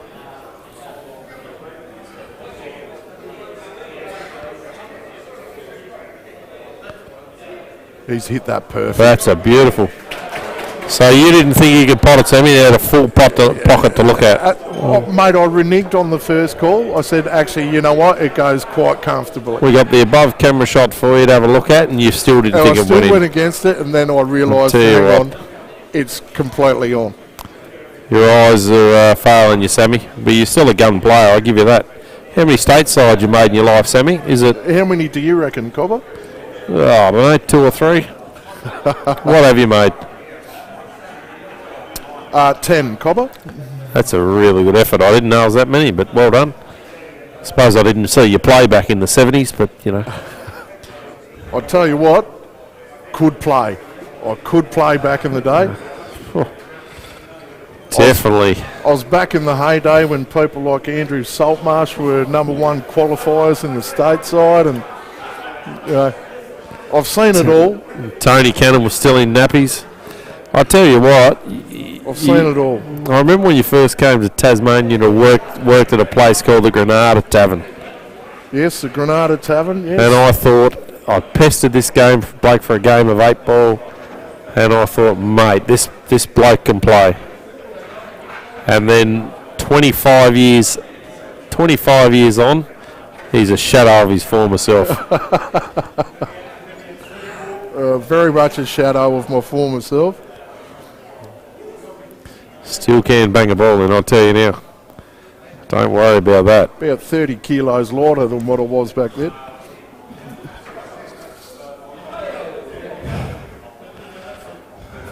Did you run a marathon yet? You told me yesterday you ran a 67k. Yeah, actually I was out there with your marathon wife, mate. Yesterday morning, with Sally Miller. That would have been tough, Sammy. Over those hills.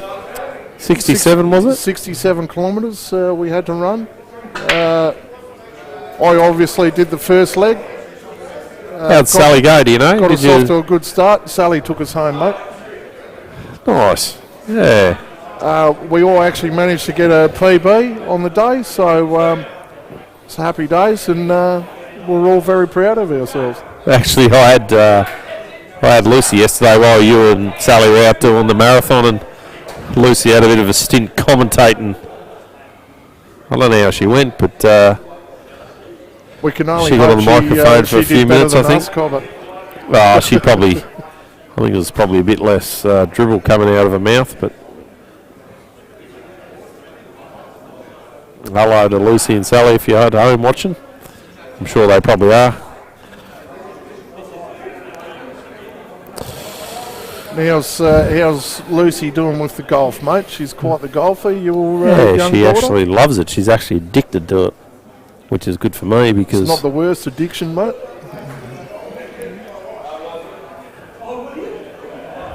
she's not playing golf, she plays putt-putt. If she's not playing putt-putt, she wants to play a computer game. You're actually quite the golfer yourself, Funky. Jeez, I wouldn't say that. I can hit a ball, I can make contact, that's about all. Quite a few similarities with 8-ball and golf, just hand-eye coordination. Well, the word... I'm no good at either. The word on the circuit is you can actually go hole for hole with the great man himself, John Snooks. Oh, gee. Well, I must admit he's probably never beat me, but he's probably the only bloke that hasn't. Actually, don't think I've had the pleasure of having a round with you, Funky. We'll have to get out there soon, Sammy. There's really good courses. The courses in Tassie are really good condition. If you actually are a golfer, I'll tell you what, if you're an 8-ball player and you're a golfer as well, you could do a lot worse and come to Tasmania for a week and play some of the best courses in Australia. Tasmania, Royal Hobart, Barnbougle, Kingston.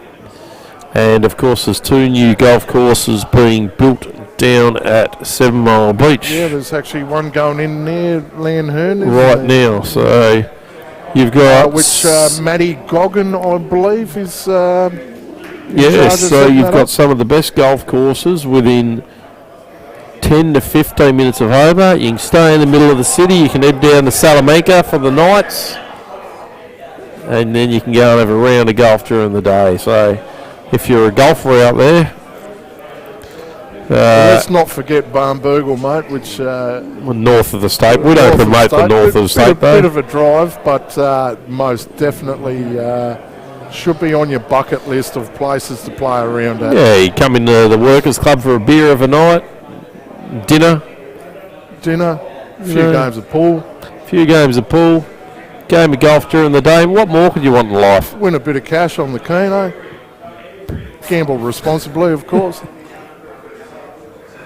Speaking of gambling responsibly, who bought Jeremy in the Calcutta? That would be the great man himself, Mr. Damien Smith from Ray White, Byron Bay. Well, he doesn't have to gamble responsibly. There's a bit of money up in Byron Bay, they tell me, if you're a real estate agent. I tell you what, he earns every dollar too, don't worry about that. Very busy man is Damo and deserves all the success he gets. He's put in a lot of time to get where he is. He'd probably be watching this, wouldn't he, if he's got a stable star in the comp? I'd say Mr. Smith would be tuning in. Hello, Damo, if you tuned in. Hello, Jody. His beautiful wife, of course. Very much punching above his weight he is there, Damo. Oof, I tell you what, though, if you've got the cash... That's a great shot there from Jez. And who bought Alec? Richard Williams and Richard Williams. And Nico. Well, there you go. So in Buenos. We know who's cheering for who in this final. Of course, Richard Williams come fourth in this over the weekend. His first crack at the Old Dogs. Yeah, really good effort. He had a great weekend. He unfortunately he turned 50 just a little bit too late last year to be able to enter in this.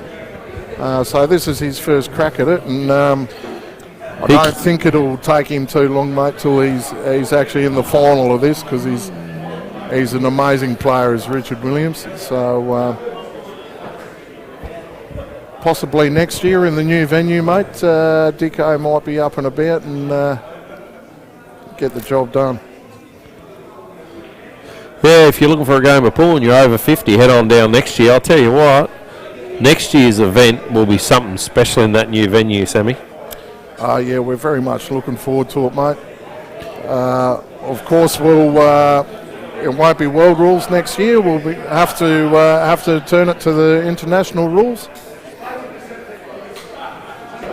He's just looking to drop this in here, Jeremy, isn't he? And push that yellow over to the cush. I actually think he's got the most beautiful angle here to actually land on this yellow next shot. Is he just looking to play it soft, or is he going to play it hard and knock it out? Yeah, oh yeah, He's on that. Or no, he's not. He's dirty. Just needed to be possibly, well, either a touch harder or a touch softer was, I guess, it.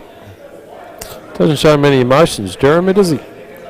He's very relaxed and calm about it. He's got enough of that yellow to take the hole, though. I don't think he can pot it, but I think he can slow roll it down there to take that hole. Not ideal situation, but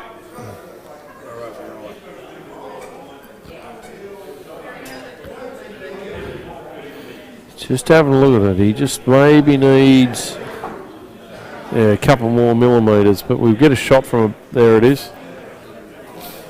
there we go. Can't Thank you, quite Andrew see Saltmarsh. Number 5 in the country of live streaming.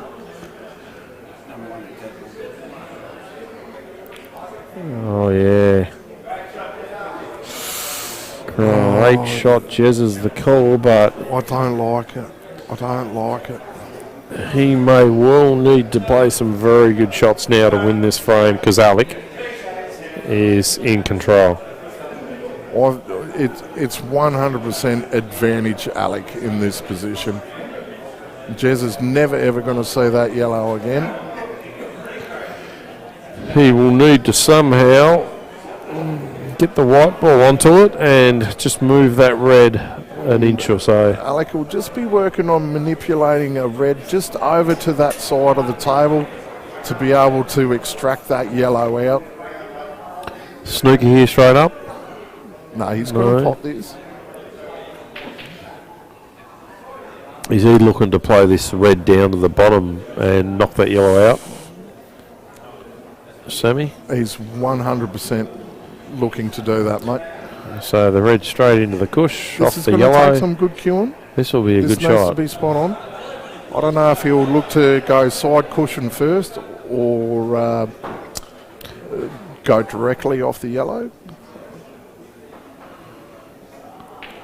He's gone side cushion first and Yeah, hit what it a an shot. absolute treat. That's a beautiful shot there from Alec. That's 5-all, mate. That is dead set 5-all.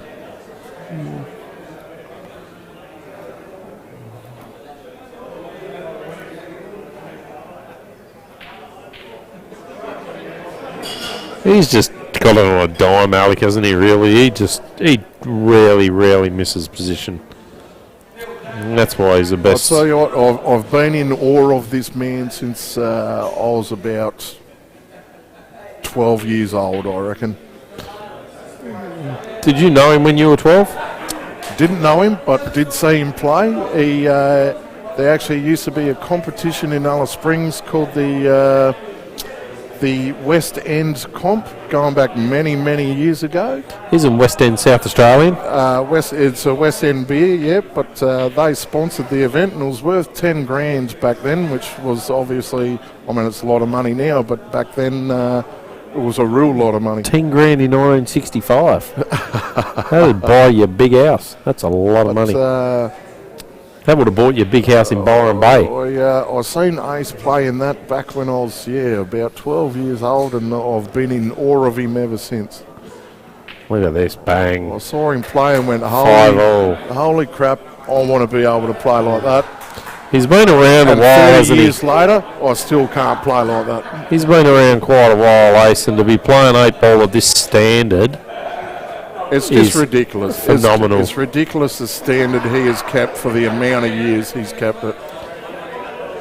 I think most players it's sort of downhill when you get to 50, but It's actually sickening. he is actually going up the hill and still going up the hill. But, I think about the amount of time I put into the game over the years to get to the standard I did. So I can't even fathom the amount of time Ace has put in on the table to keep the standard and level that he's Probably tenfold. at. Oh, And it helps when yo-yo and pull hole, doesn't it? well, yes, that would help, but he's a busy man. He obviously just finds time to be able to do it. when you're going to work every day and the table's within arm's reach, you probably get a fair bit of practice. And Well, I go to work every day and there's a table within arm's reach, mate, and I look at the table and I actually feel sick. yeah, but the difference between you and Alec is you pour beers for a living, he plays pool for a living. Well, Well, he True. probably serves the odd beer behind his bar, I he suppose. might throw a whiskey out there somewhere. He's got the Empire top on today too. Bit of advertising there for Empire. I'll tell you what, if you ever find yourself in Adelaide, you want to get down to the Empire Pool Hall. It's fantastic there. It's a great venue. And Right of in the course, city. You also can't forget Chalkers in Glenelg. I'll Mick tell you Delahanty's what, Mick joint. Delahanty. I'll tell you what, and he looks after you, does Mick. He's had a good weekend, Mick, and I'll tell you what, he had a good weekend playing pool. He doesn't play much these days, but No, he doesn't. But wherever I'll he tell you what, goes- he's still got it. wherever he goes in Australia, he's got friends everywhere, Mick. He's a great bloke. Look at the crowd here. Well, Still enjoying it this. helps when you're the best bloke in the country, mate. Yeah, absolutely. You're the second best. So, yeah, You'd know a lot of people, wouldn't you, from your time back up in the Springs? You worked on a few doors and you'd walk back into Alice Springs like royalty, wouldn't you, Sammy? oh the yeah, nightclubs? absolutely, mate. Yeah, absolutely. Sammy, your long-lost brother. Yeah, Haven't seen you for a while. Where you been? Alice Springs, the place to be, mate. A hive of activity in that place. When did you last go back there?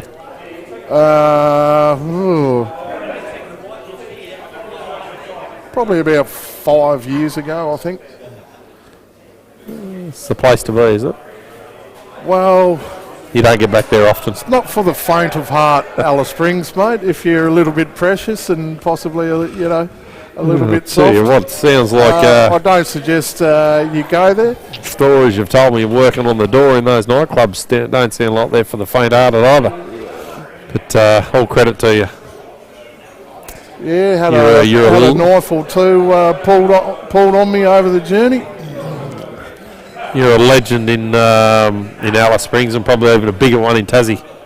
Well, Tassie's home for me, Cobber. Got the young boy down here too, young Jacob. Yes, He's young going Jacob. really good with his basketball, isn't he, Sammy? Oh, he's stormed onto the scene, mate. To be honest, he's taking over basketball in Tasmania. How's he going with 8-ball? Does he has a little hit with? Yeah, look, I'm trying to With really Pop and- distract him from ever playing 8-ball. While his passion is with basketball, mate, I'm quite happy to push that.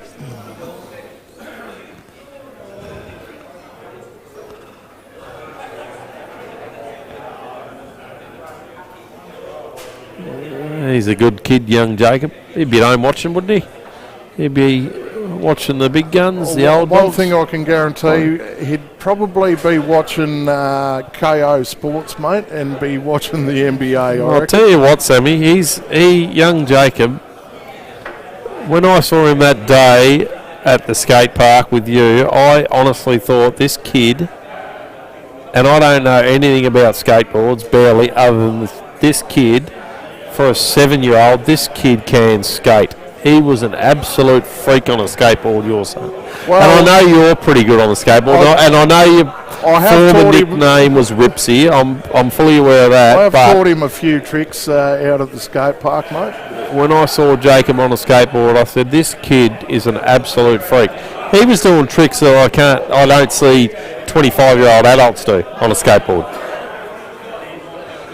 Ollies, flips, everything for a 7-year-old, an absolute freak.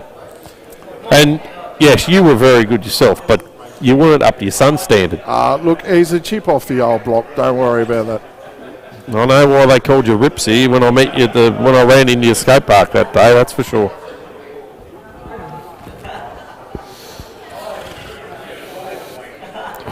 And I soon worked out why they had a head measuring contest at the Nationals one year with you. But you are very modest.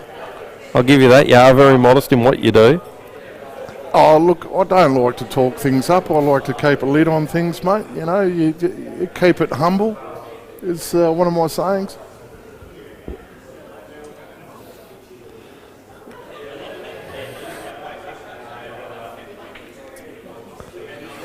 Oh, That's actually worked out very well for Jeremy. What's he going to do with that yellow up the top left pocket if he gets an opportunity, do you think? Well, Ace is just going to double this red out straight away. So that'll no longer be a problem for him.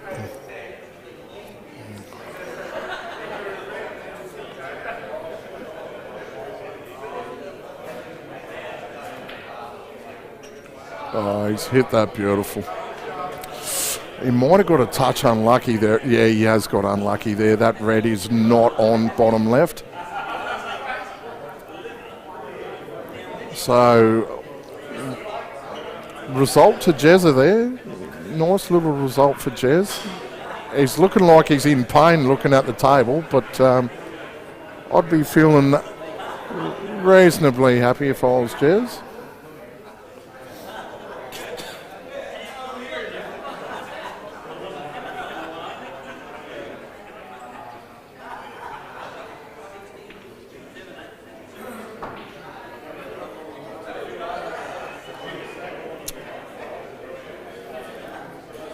Not too sure what Ace has got in mind here, to be honest.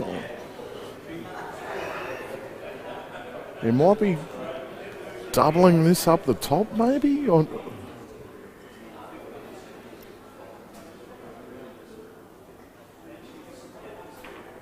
okay, just lay it up over there. Yep. Percentage thing to do.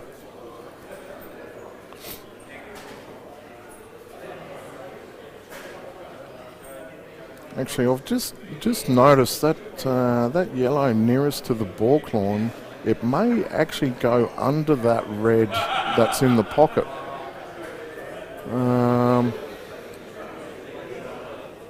Not too sure how deep that red is, but it may actually go under that.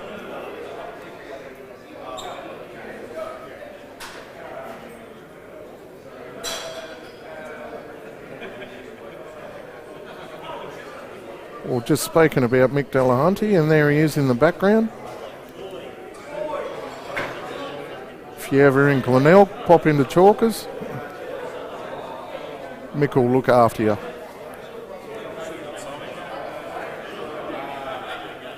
Oh, cheers, Hobart. Funky's just brought me another H2O.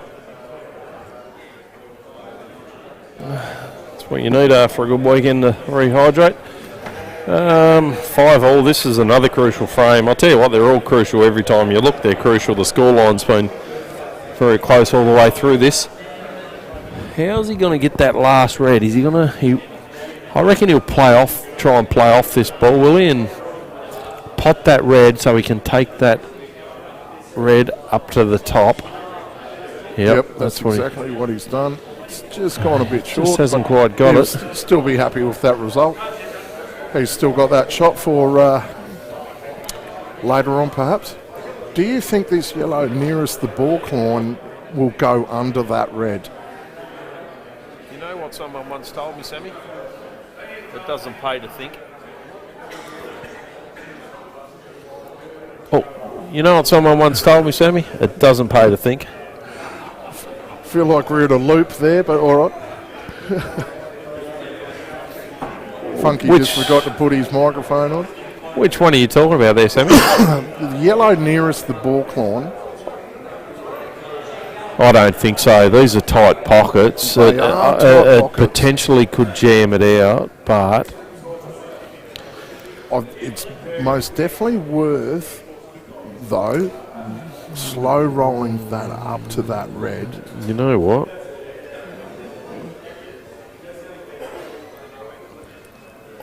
Just blocking any options here. I think he needs to tie this up. I think he needs to get on that yellow nearest the ball line, slow roll that up to that red that's in the pocket. And then just say to Ace, what do you got from here? Because then you have the option, if you can't get the yellow under the red, hopefully down the track you get two shots where you can just jam it all out and then see what happens from there. Oh, yeah. That's actually not a bad shot because now he's taken away that option of Ace putting that red ball up into the top left pocket. So that's a very good shot. Exactly what Ace was trying to do. I actually think it's advantage Jez right Sam, now. I just told you it doesn't pay to think. Otherwise, you would get considerably less. Now, what's he going to do now, Ace? Just think about it for a minute, and we'll come back to Well, you. you just told me not to think, Cobber, so I'm not too sure. You're giving me mixed messages. I'm not too sure what to do from here. I'll give you...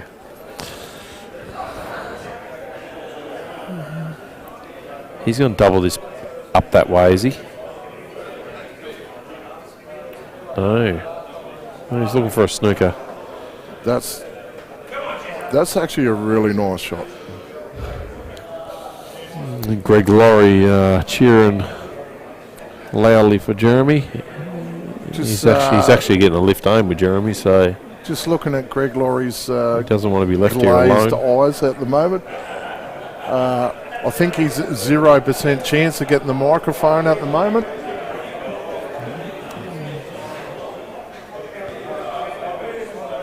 May or may not have had a couple of the amber fluids today. Where's Eric Matthews? Boulders, he's more commonly known. He's normally... There he is, over there in the... Poor little Baldy's here, is he?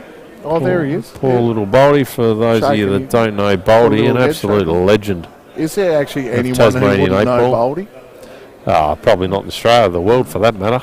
Look at him over there. He's just surveying the situation. I'll tell you Enjoying what, it. we we're He's- just talking about the big rig, Matt Eady, and the man has come in. I can't believe a man that old looks that good.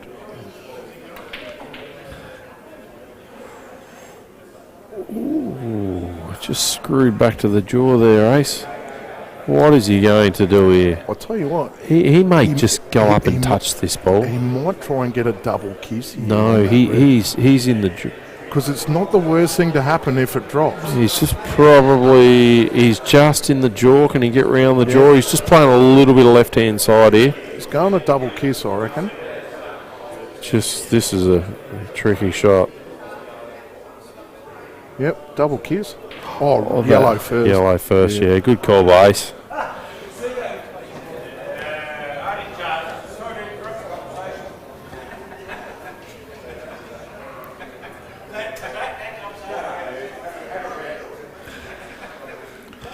Hasn't left him an easy opener here. This might sound retarded, and it probably is, but is it worth going a little swerve around that yellow and potting the opposite yellow and going about you out from there? Yeah, no, just go this way. Keep it simple. Keep it simple. Yep. This is ABC for Jez. I hate the commentator's curse, but he does not miss these. He's in a final, 5-all with Alec Evreniadis. He don't miss these. Well, you can't afford to. And that ball there, yes, he missed that shot, but now that'll be his last ball. Oh, well, it's a perfect Yellow, he ball to just get on the missed. black now. So, you know. I thought he could have played this ball in the middle, cut that ball in the middle first up there, but no, that's a really good shot.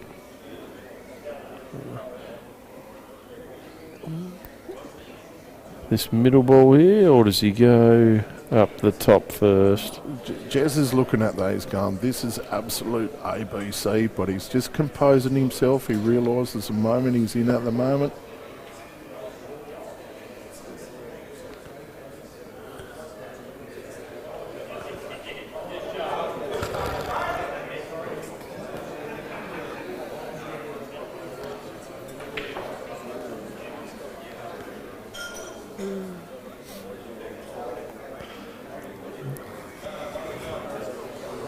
I'll tell you what, I don't know if we can get the roaming camera on Matt Eady at the moment. But his arms are huge.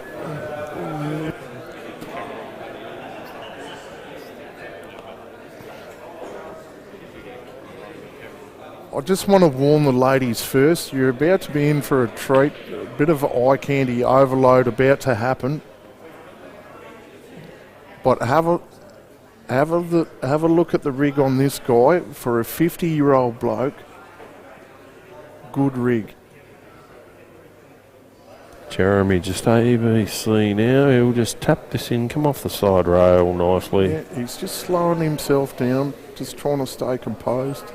Doesn't want to rush ahead. Nice, cool. There he goes. And Black in the middle for a 6-5 lead.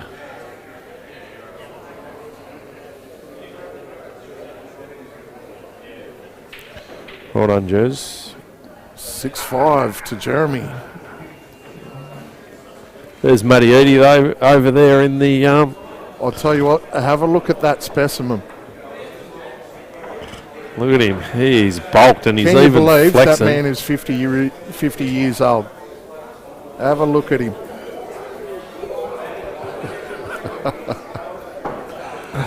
Have a look at him. Eye candy overload.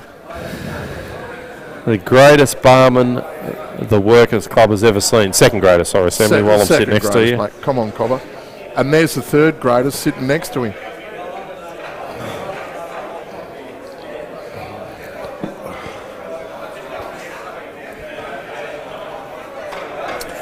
Quite the eight-baller himself is Mr. Langdale sitting next to Mr. Eddie there.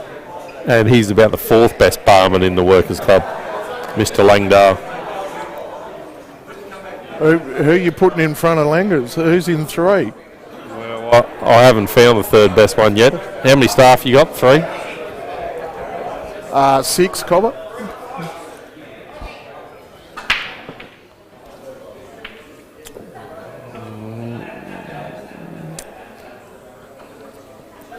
Not the best time to come up with a draw break, but it's all part of the game. It happens. There really is no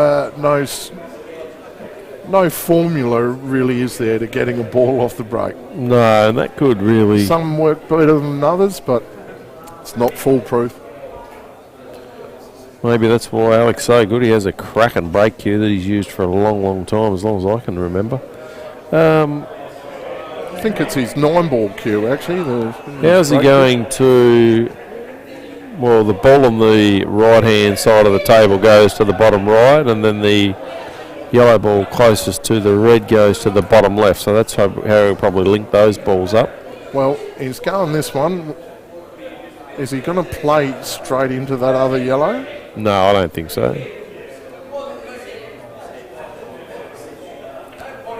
Oh, he just nicked it. Oh, wow. He's got a massive result out of that. Is actually worked out perfect. That wasn't quite what he wanted, but...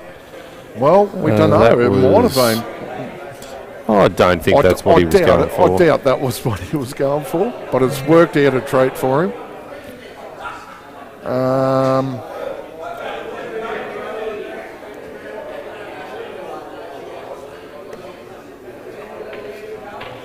That's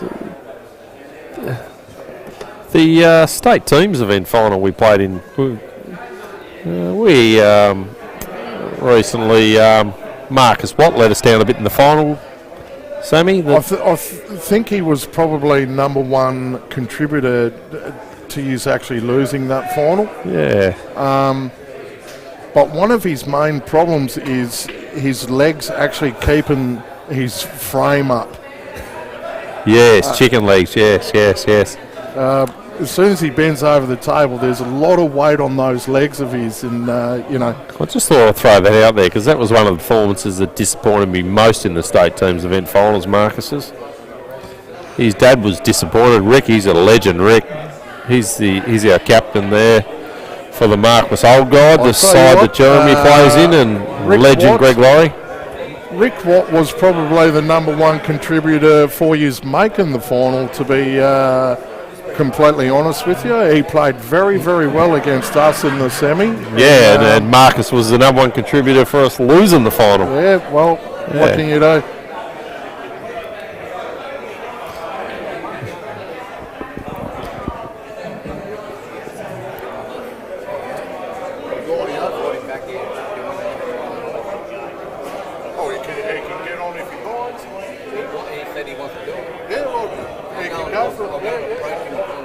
Yeah, too easy.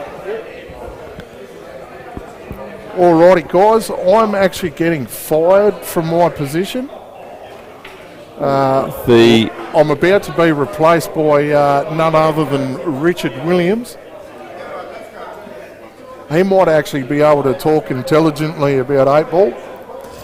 Oh, I'll tell you what, I'm not sure he can talk intelligently about anything, Sam, but we'll give him a go, will we? We'll take him half hour to get over here by the time he socialises with everyone on the way. He is from Queensland, Cobber. I don't know. They're not really well known for their intelligence over there. Maybe we could get Greg Laurie back on, and there's those ace goes 6-all in the race to 8. Of course, as we repeated earlier, Jeremy needs to win this one, and then he needs to beat Alec again in the race to 5.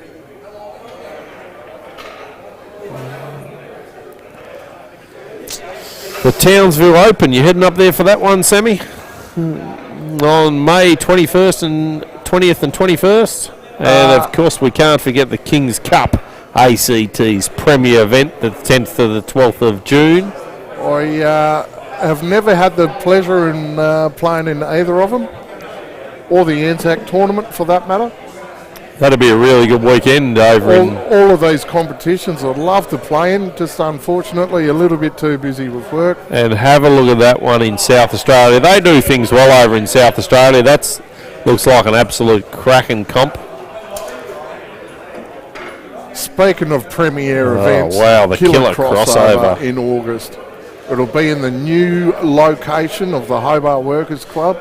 Contact Troy Ruddling Rudders there for that event and get your entries in. Entries are limited to 48 players, and of course double elimination. I'm actually not too sure how Rudders and Mick Norton have got on the promo flyer. To be honest, I would have left them out. Well, there's a few players I'd probably leave out there now, just because. Of course, Uncle Buckle there, Cale Barrett. Cale Barrett's got pole position on that page. You can't even see Ben Noon. He looks like he's about to be eaten by that. I'm just gonna put it out there for the people at home. Killer Crossover 2023, new venue. The winner will be Andy Barnett. That's my tip. You heard it here live. Well, he's playing pretty well at the moment, so there's no reason why he won't be. He'll be down here, along with Australia's best open players. I'm not being replaced. Richard has decided on doing a cracking job, and I've kept the Guernsey of commentating. I think we need to see Jeremy win this just to keep the viewers a bit longer in suspense. This is a very crucial break now, because whoever wins this goes to 7, and oh yeah, he's got one. He's got a red in the middle there. Oh, he's got a couple tied up balls there. Red or yellow. Funky. What are you going? I think initially they actually both look horrible, to be honest.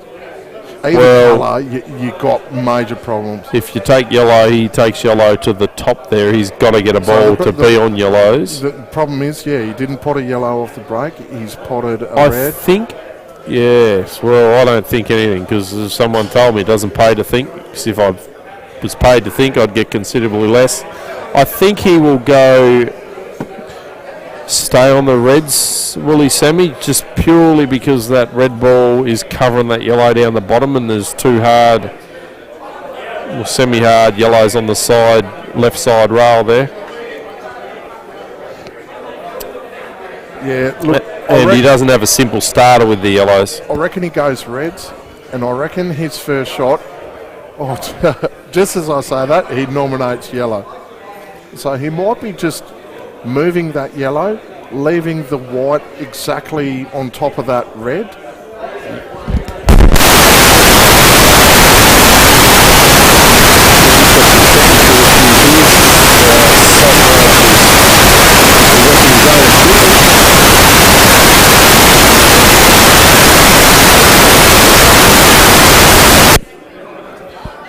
just dropped the microphone on the floor.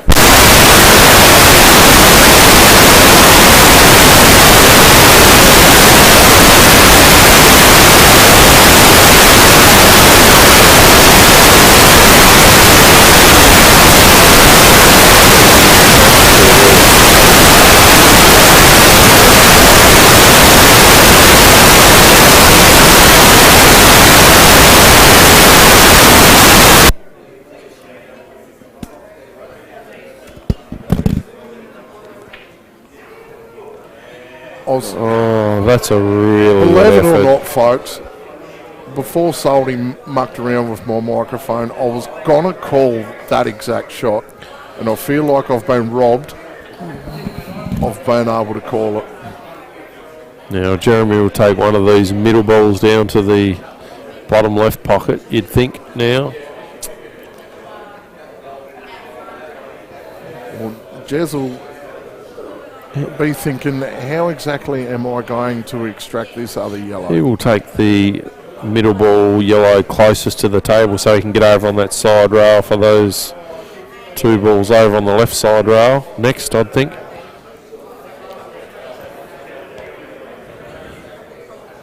The reason why I really like the shot that Ace has played there is because, have a look at the Reds now. He's just got that one problem, but it's a problem that can be fixed. Like, Ace can extract his red better than Jez can extract his yellow. I think he's played the wrong yellow there, Jeremy. I thought he should have played that other yellow, the one close to the middle of the table now. I reckon he's nicking off the top yellow of the two on the rail. If he had gone on the and middle, then playing that other one pot down. of the middle, the yellow close to the middle of the table there, he would have been right over towards the side of that yellow cush. Yep, so he's sneaking off this and then setting up that other yellow. He's played it, and That's a really good shot. That's a very good shot.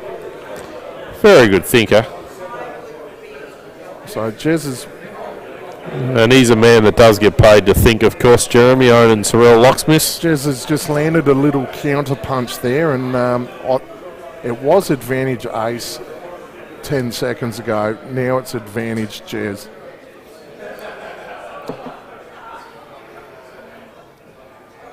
It's a cracking battle, this. I'm really enjoying watching this game. Look at the legend Mick Delahunty on screen there, Sammy. He's that enthralled by this contest, he's been on his phone for most of it. Hands down, one of the greatest blokes you could meet. Yep, and one of the greatest pool players. I tell you what, his son's the chip off the old block too. Jimmy Delahunty is as good a bloke as his dad. Well, when you're in a pool hall and when you're probably grown up in one,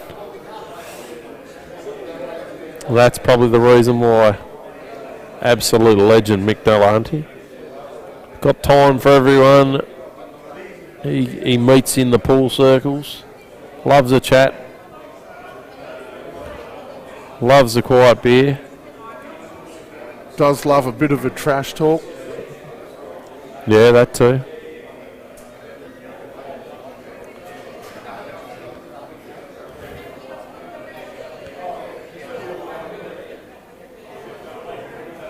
Of course, Kelvin Lee sitting at the table there as well. He'd be disappointed he's not playing in this final, but I tell you what, he played some fantastic pool this weekend and should be very proud of himself.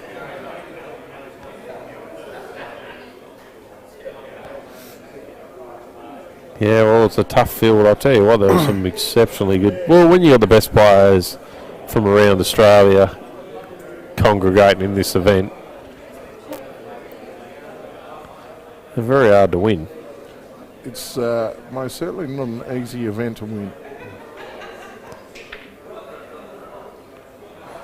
Oh, now he may elect to take this yellow ball inside the red ball, top left there.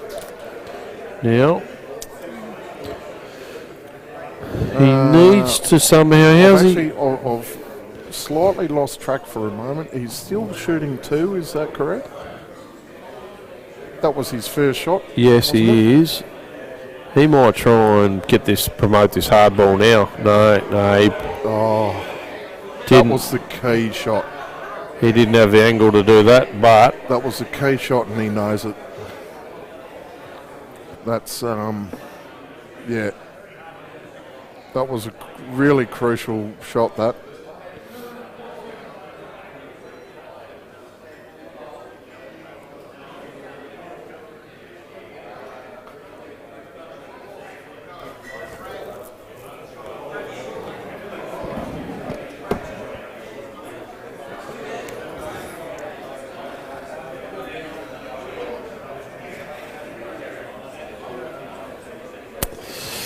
one more visit remaining.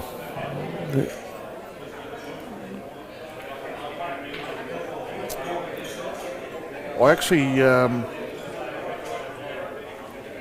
really like to see this go to a second final, but it's going to be at the peril of me missing maths tonight, so I'm not too sure how I feel about that.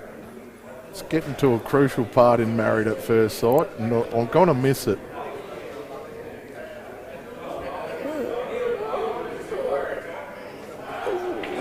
Just Oh, that's... that is a sensational He shot there doesn't want from that Jeremy. to drop. It has dropped. Oh.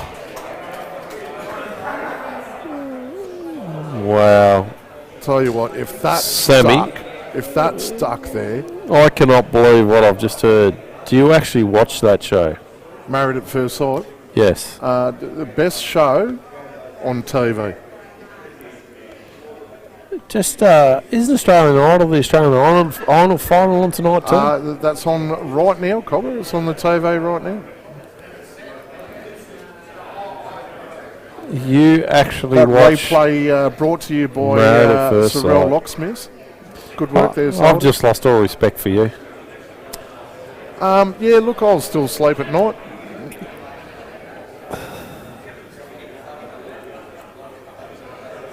Yeah, I hope you sleep very, very rough, son. Is he looking to cut this back? I mean, as hard as that would be. Oh, my God. if he got... I'll tell you what, great effort. Now, Great effort.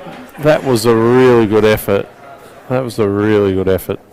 That was... I think Ace is going to try and double that red that's sitting on the balk line over to where those yellows Or are. is he going to try and promote that red out with this shot? Possibly. The angle's there. The plant looks like it will Yeah. end favourable for him. I think that red will be on after this shot.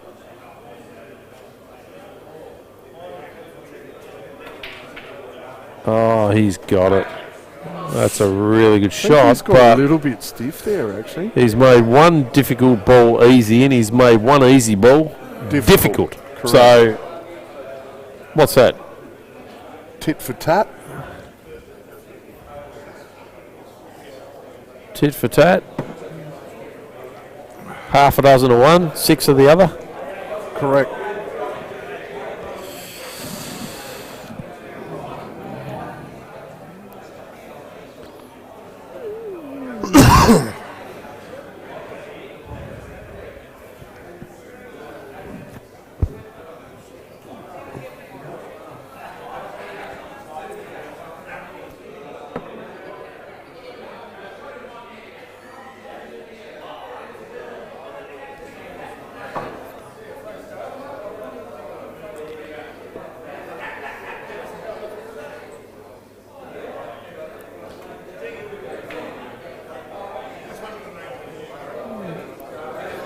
That's a good shot, but what does he do with this hard ball on the bottom?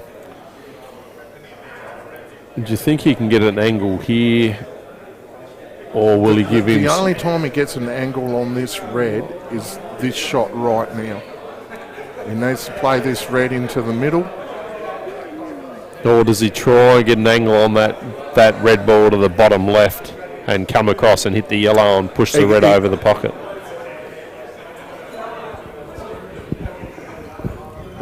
I'm not sure of the angle, but to get on this red, I think it's from this ball right now. No. Okay. So I think he's actually looking to screw back down to this bottom right-hand side to be able to play this next red.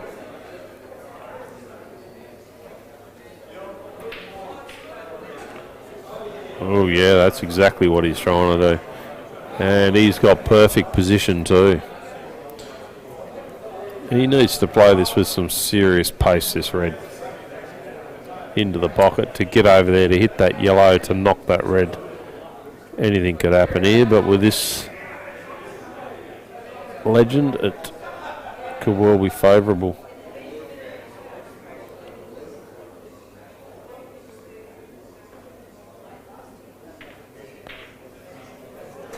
Oh, hello. He's played that so well. He's seen something that I didn't see. He's played that so well.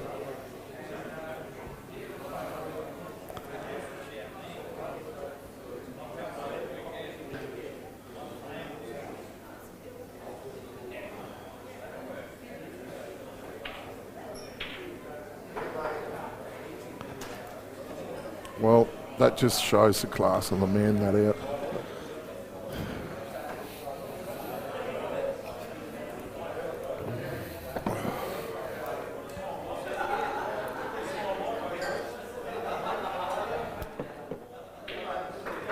Well done, Ace. Takes a very crucial 7-6 lead.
about 15 drinks, but we're back now, so all good. Alec with a very commanding 7-6 lead here. And Jeremy's good enough to come back, but there's a lot of work to do if he's to get back to 7-7 in this frame.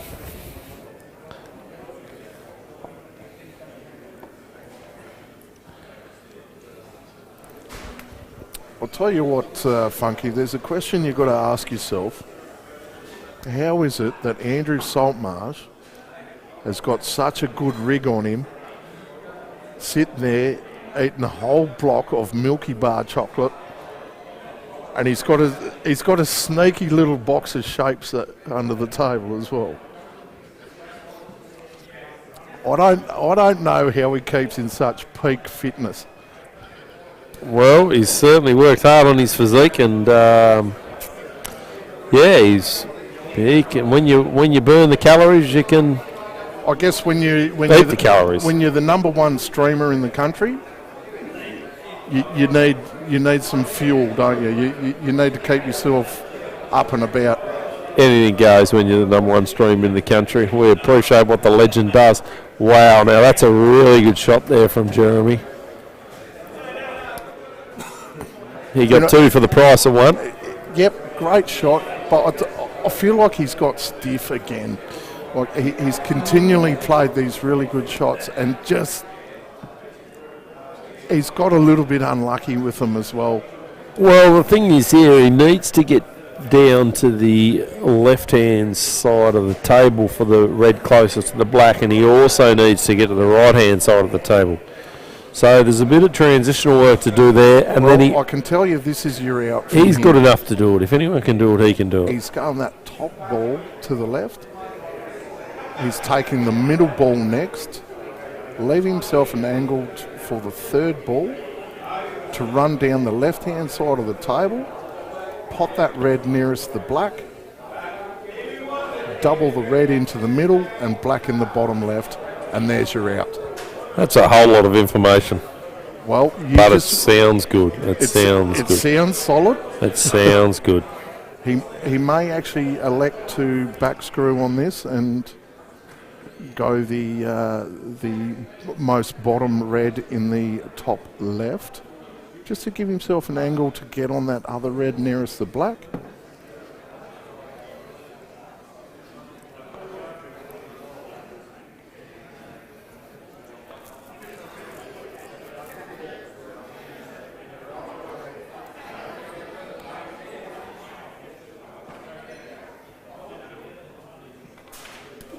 Exactly like that. Oh yeah, perfect. Yeah, that's really good. I'll tell you, he's making me look like a genius here so far.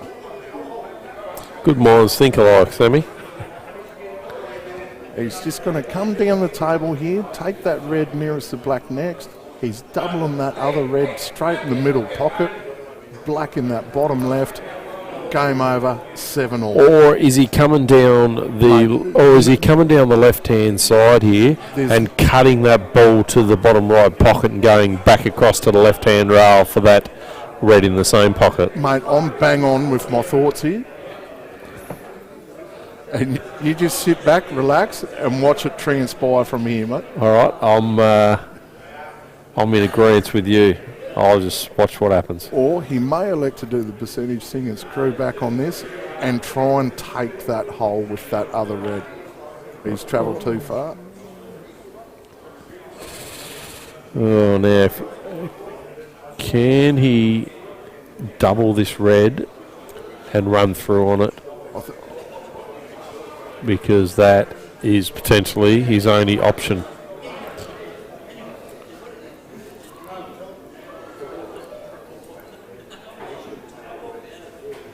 Can we get that overhead of you again, Soldy?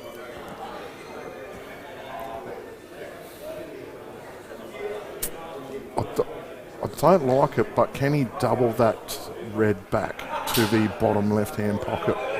Well, he'd be fair banging into the black if he does. Yeah, that's why I don't like it. And that black's on up the top. Right. Or is he going off Cut. the yellow here? Oh, that's just, yeah. Oof. Has he got a good rub? Not bad, not bad. He's going what I thought, not what you thought, but as someone once told me, it doesn't pay to think. It doesn't pay to think, mate. Don't think, do. Because if you did, you'd get considerably less. Now, what's Alex playing here, Semi? A little bit of work to do.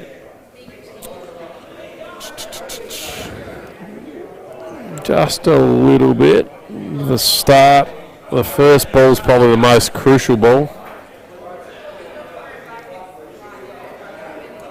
He may elect to just play this up the top, and there's still an element of safety to that shot, I think. Oh no, he's gone that way. And nothing's hit a cush. 2 shots. Oh, wow. Now, does this red slip past this yellow into the Was pocket? 2 shots called then?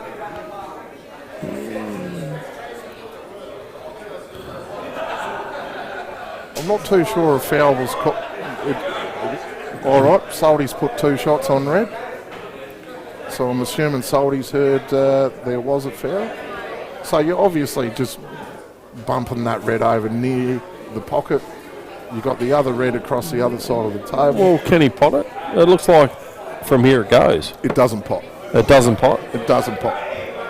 Well, if that's the case, he'll need to use 2 on it, so he'll just, drop it down as you say.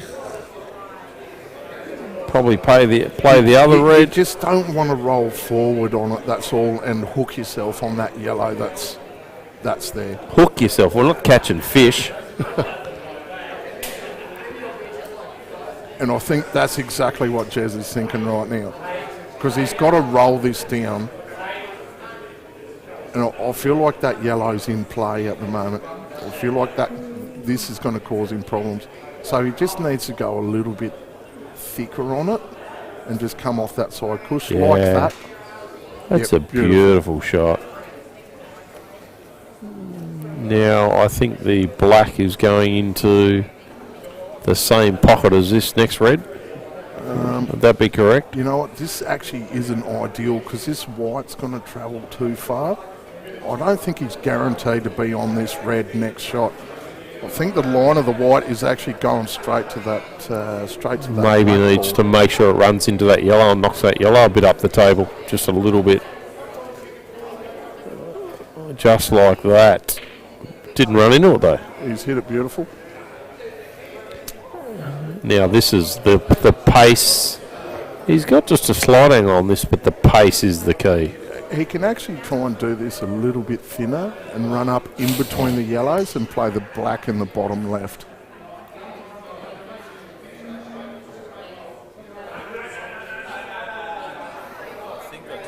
I think that's what he'll be looking at.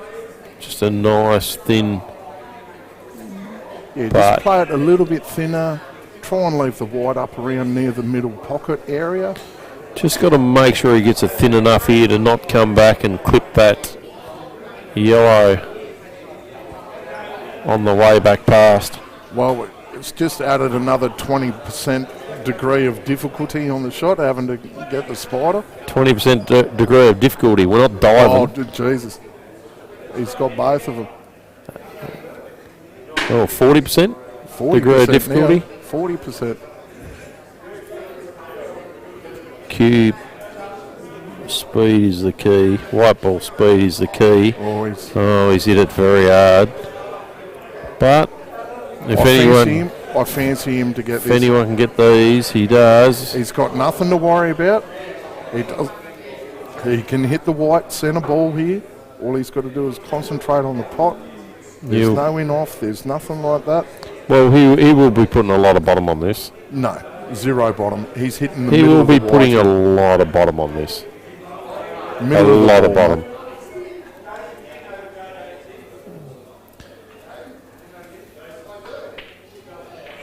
Yeah, just not a lot of bottom, just a little bit.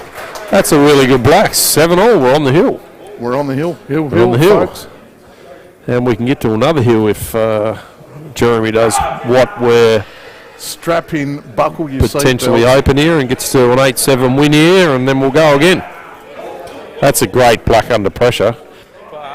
But he doesn't feel a lot of pressure, so that's a great black. As Jezza likes to say, mate, pressure's what you put in tyres, mate. Well, it's probably some of your finest work all day. Alec to break again. Actually, I'm pretty sure it's Jake McCartney who says that, but anyway, I'm going to rip it off him. Jake McCartney. His head was measured with yours. What was the result of that? Oh, look, it's not even a close contest, mate. Jake McCartney has got a pinhead.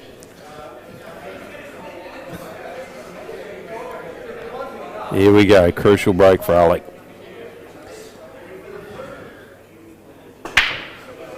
He goes bang, and he has come up with a red. Okay. And, well, the reds are definitely not simple here, and nor are the yellows. So, Yellows are definitely the balls here. Yellows are the balls. yes, with that yellow covering the red on the left-hand side. Although, what's he going to start on? If yellows are the balls, what yellow is he going to start on? Considering he potted a red.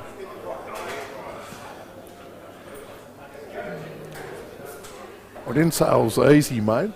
All I said was yellows are the balls.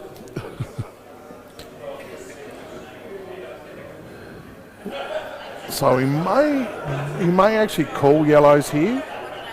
No, He's going the cut. He's looking for a very, very... This is thinner than it looks on the screen. As that was as thin as a thin chip, and I'll tell you what, he's potted that well. Now he's on yellows, and he will just put a little snooker in here and say, I think he does there have you that go, yellow Jeremy. up the top. He won't take that yellow up the top in 100 years, Sammy. He will lay a little The snooker yellow on that's here. on the rails, He straight will- up the top under that red.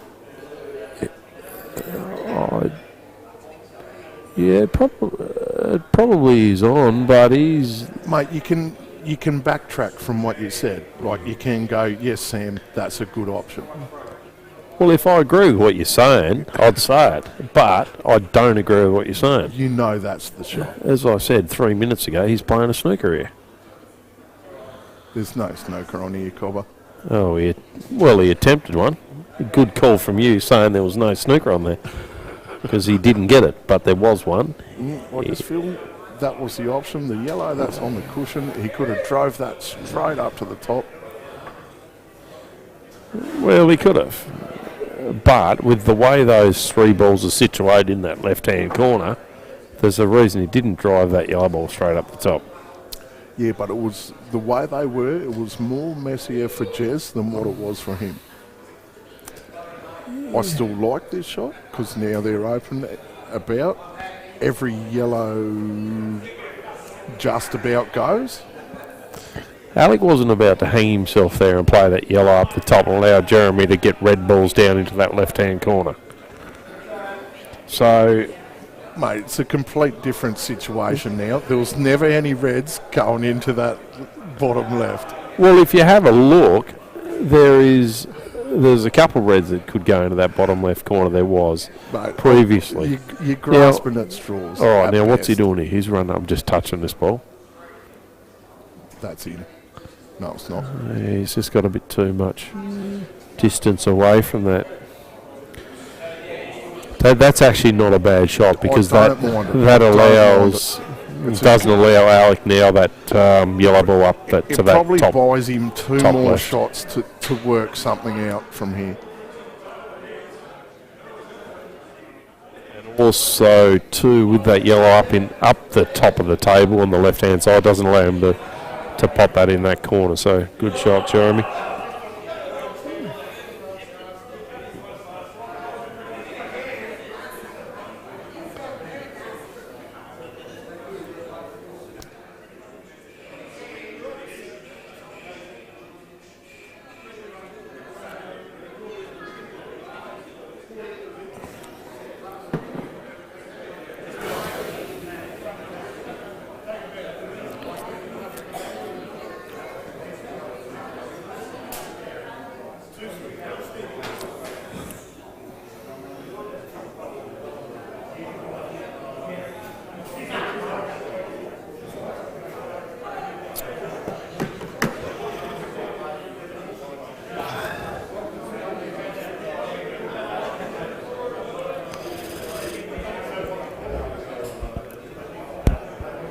I actually can't think of a shot here, Funky. I'm looking at it. I really don't know what. Well, obviously, I think the ideal there would be trying to get that red off the left-hand rail, but he cannot do that. So that's a really good shot. That's a really good shot. That's a great shot. He's put that. I'm really impressed with that.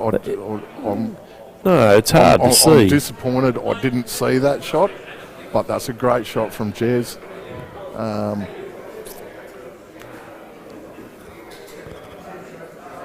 Tell you what, 7-all.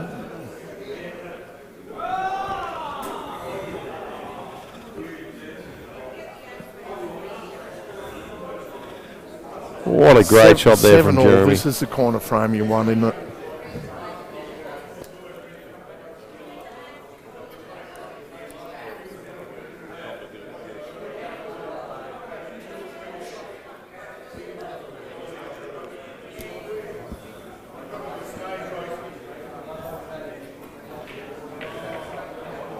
Oh, and that's actually worked out very well for Alec there. Even though it's given Jeremy 2 shots, that is a really good shot. That at all. Now, because Jeremy's probably got a couple shots at least to get his hard reds out here. So the two reds that are in the middle-ish of the table, so the 2 reds he's pretty much looking at now.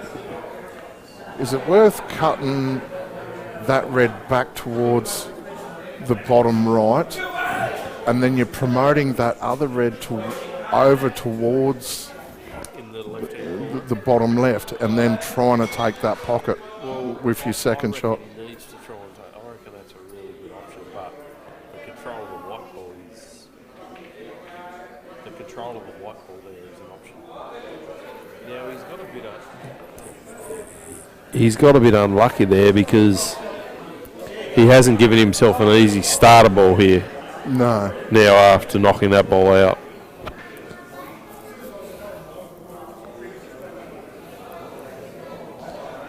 Does he try and play that red to the top right and knock that other red up near the black? Hit the yellow and knock that other red up, because if he hits that other yellow, it's pushing it to the side. I think he's to the side left rail. I think he's going the top right here to leave himself on the bottom right. He's just going to try and stun this in.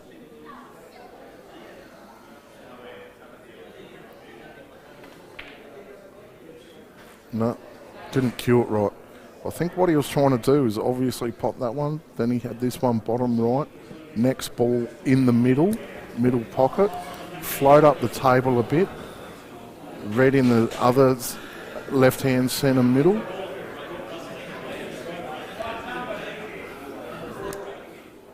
And then he could have left himself near the left-hand side balk line area. He actually had a chance to go game there. He did, definitely.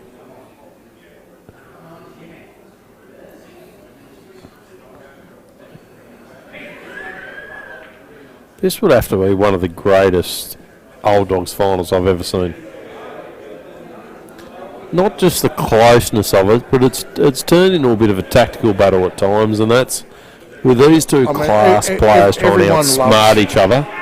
Everyone loves seeing people go and frame all the time, but I love a good old-fashioned battle. I love seeing these types of games, and I find them really interesting.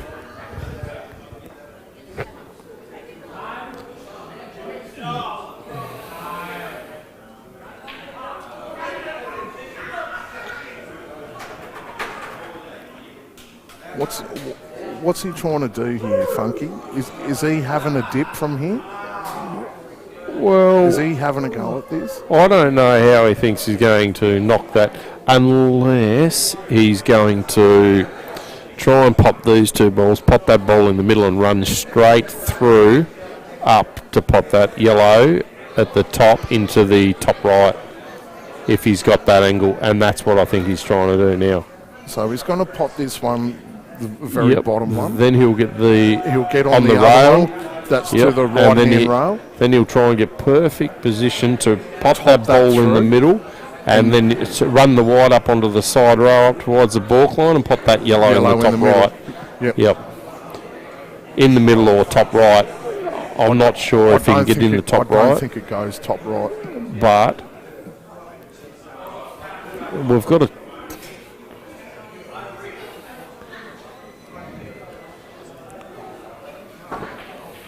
Yeah, it goes top right, that yellow. It does go top right? Yeah, it easily goes top right. So Okay.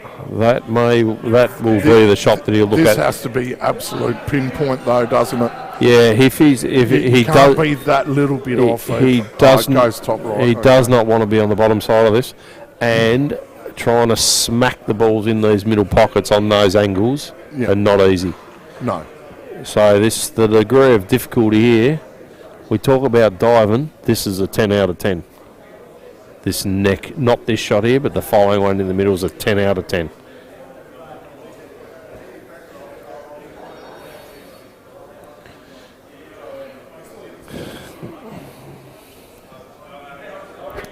I think you're better off over-hitting this as opposed to under-hitting it.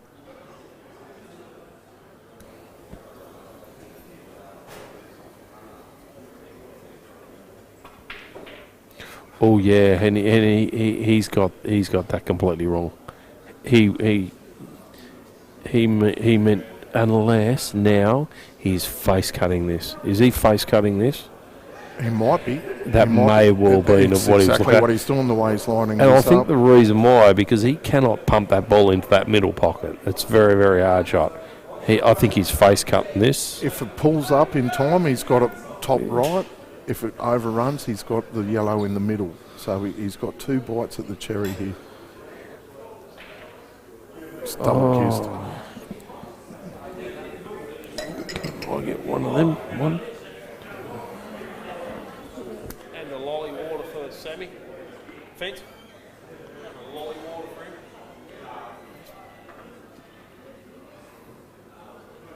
Well, what's Jez doing here to try and contain this? I can't see him having a dip from here, to be honest. But I can't see his safety option at the moment. Well, can he get a thin cut off that ball on the right-hand rail and just run the white Just down run towards the bottom straight right down the pocket? bottom. There's your safety option. Yeah, the more I look at that, that's the shot to go. Gets that red out in the open a little bit more. No, he's not doing it.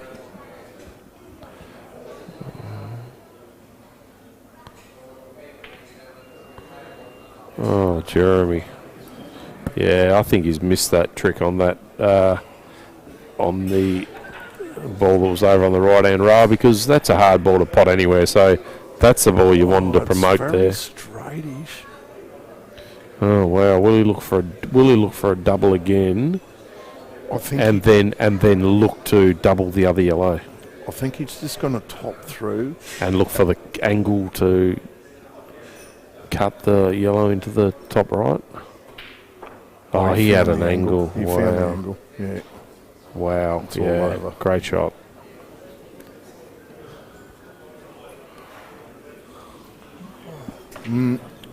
Well, maybe that thin cut off the red was the way to go, Funky. Ah, it was the obvious way to go, I thought, but he's under pressure, so. And Alec will just grab the rest just to make sure of this. He won't try and reach It's not and really complicate how it. you want to finish off He'll a tournament just- with the spider in your hand, but Well, any black's a good black, they say. correct.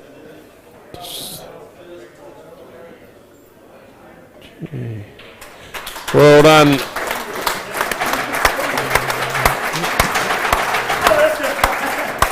Well, there you have it, ladies and gentlemen. 2023 Old Dogs champion, Alec Evreniadis. Congratulations, Alec. Commiserations to Jezza. You absolutely fantastic tournament by you, mate, and hold your head high, Cobber. You did fantastic. And what a great great weekend it's been, Sammy. The two best players made the final, and that was an absolute cracking final. It was a ripping final. Would have loved to have seen it go to a second one. Unfortunately, Jez fell short, but you did Tassie proud, Cobber, and all the best next year. I think we'll be up. I've got some presentations to make now, so thanks to the guys at home for tuning in. Hope And you enjoyed it. we will continue the stream for the presentation too, ladies and gentlemen, for everyone at home watching. God, just use that camera to zoom round. As long as you face this way. Yep. Yeah. Well done, Alec. Congratulations, mate. Well done.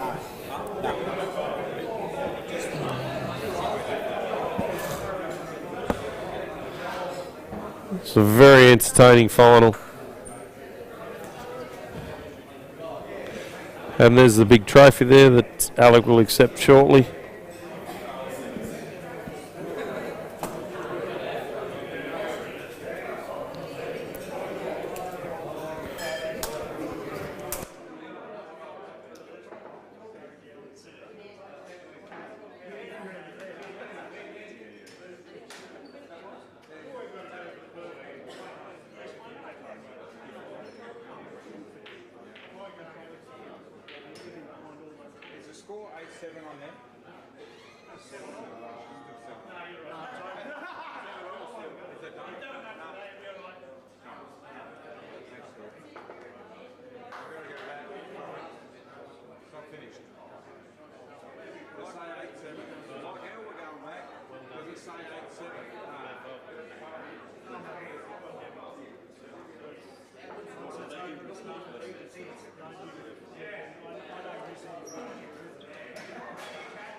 Alrighty, guys. We've finally come to the conclusion of the 2023 Old Dogs. Massive congratulations to Ace getting the job done again. Fourth time we've had that, and you've won 3 of them. So just testament to the player that you are, mate. You just keep on coming back, and you're a fierce competitor.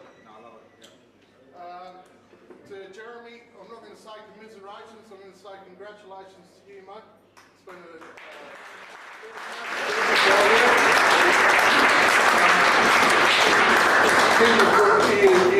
both years provided one of the best finals I've watched in this event.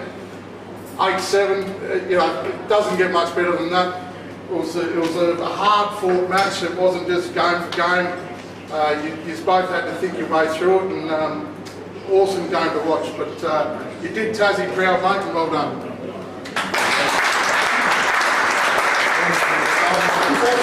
Thank everyone that travelled from all over Australia to play in this event. Obviously, we can't do it without you guys. You just make this event what it is, and it's just a fun, awesome event. And I hope everyone's had a great time playing in it, and hope to see you all at the new venue next year in 2024. And this will just get bigger and better from here. So thanks to you guys.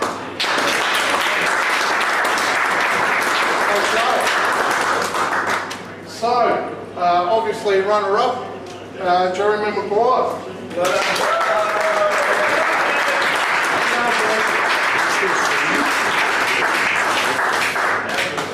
Presenting his own trophy that he donated to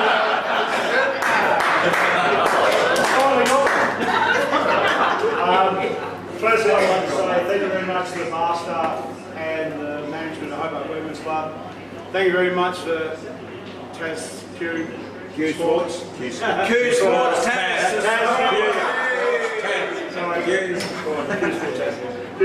for the live streaming. Thanks everyone, especially Tony Cannon and all the people that helped him, and Sam, the manager of the club here. Thanks everyone for coming down. It's an awesome tournament. I came in last year. I couldn't play it last year because I was 49 attendance. I was 49 21 and 10 months last year, so I'm happy to, not that happy to be 50, but I'm definitely happy to be a part of your community now. I really love the Masters and I love what it's all about. I'd like to thank everyone for making the effort to come down, especially the SA boys. I think, was it a 12? 12, that's just fantastic. That's really fantastic. We send a lot. We send 2 teams over to JB's event, so we reciprocate and support over there, over at Ace's venue. And finally, thanks very much to the other players who participated as well. I'll get to Ace. I've known Ace for a long time. I started playing nationals back in '97, and Ace was my captain in the Australian team in '98. And he was a hard bastard. He's mellowed a lot over the years. And,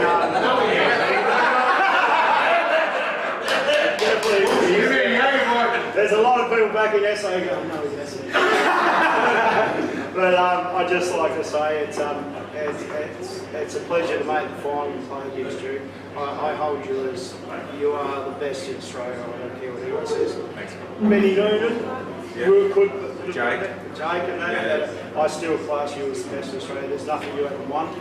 And you're definitely, like that first match when you beat me 8-0, you punished me 4 times when I never really touched the table, and all I can do is come out and try my best.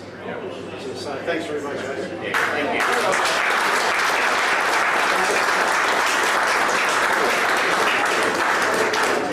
Okay, thanks Jez, and of course the winner of the Old Dogs 2023, Alec Evreniadis.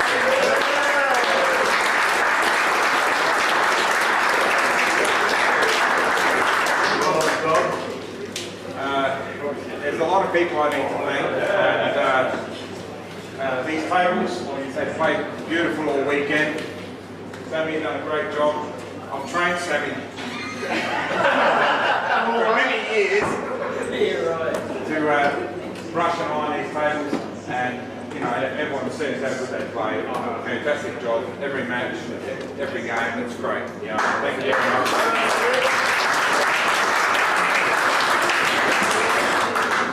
And then there's another round of applause for Sam for organising with Tony Cannon, doing all the preparations for the whole event. Thank you, you've been here all weekend. And Andrew Saltmarsh come down with Q Sports Taz. Got it right, Jesus. He didn't hear it. He heard it, he jumped. All the bar staff, I really appreciate it. Thanks, Aidan, thank you very much for your work. A couple of players back at home that give me the opportunity to practice with them. My coach, Tad Babiak, who helps me out when I'm struggling mentally and on the table.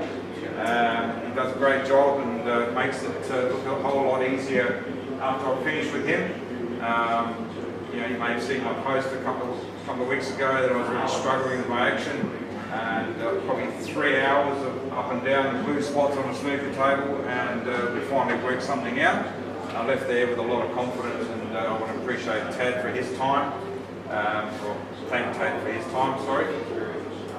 James Georgiadis and Roland, and you know, Mick Dello give me a match, and you know, all these guys, it all helps to make us all better, you know. So thank you everyone there, and of course, you know, Harvey home. So I want to thank Lynn for her support and letting me out all the time and do this and do that. You know, I've got to practice. If I'm going to come here, I've got to practice. She agrees. What are you doing home? You've got to go practice. So I go and practice. Also, as Zach's cues, I had a major change on my cue. I've been using my cue for over 40 years now. Well, 35, 40 years, I don't know. But I just recently put a nylon ferrule on the top, and it's about 9 days old. Of course, getting used to that was a major change, and I feel so much more confident over the ball. I think he's done a fantastic job, so I would recommend Zach's cues, and he's done a great job for me. And of course, I look at Pockets winners. Rusty uses the nylon ferrule, Justin uses the nylon ferrule, Andy Barnett uses the nylon ferrule, and numerous others, and they're all pocket winners. So, you know, congratulations to them guys, but also thank you, Zach, for organising that. And my staff at Empire looking after the place for me, and the Chalkers, so I appreciate that. And come on. Oh, of course, Jeremy. Hey, you know, look, I said I had a lot to, and like Jeremy, you know, like to come back after losing 8-0, it's not easy. I mean, you didn't do a lot wrong, and you've been around and you see what's going on, and you make one mistake here and there, and you got punished every time. But to come back and beat the other fellas and make the finals, great effort. So well done for that.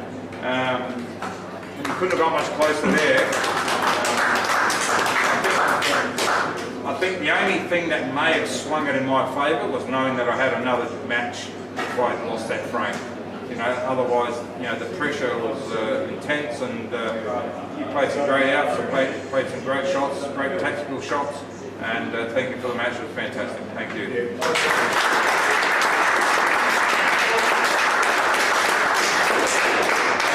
And one last thing, I'm hard on you, I'm hard on all my teammates, whether I'm captain or not, just to help them improve. And hopefully I've done that for you, and you know, teammates sitting here where, you know, come on knucklehead, what are you doing? And we're just trying to get better. That's all. We enjoy the game, we're just trying to be better players, and you know, do better at these events when we travel and all that, pockets for Lyndall and that, you know. So thank you everyone, thanks for supporting, thanks for staying and watching, appreciate it.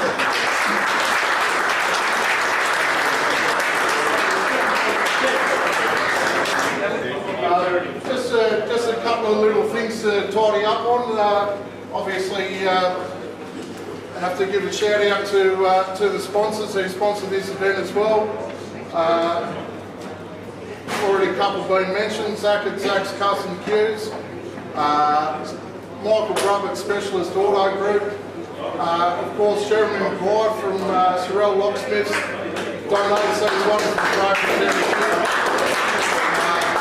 Good to see one of them going back to your copper. Unfortunately it's a small one, but we'll work on the big one next year.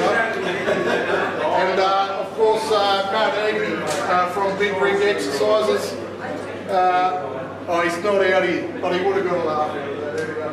But thanks to everyone, it's been fantastic. Hope to see you all next year. We'll get behind JB's event in a few months' time, and let's keep this going. Thanks, guys.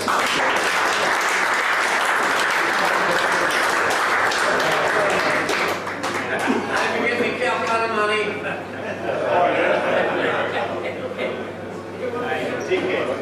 Yeah, I know, JB.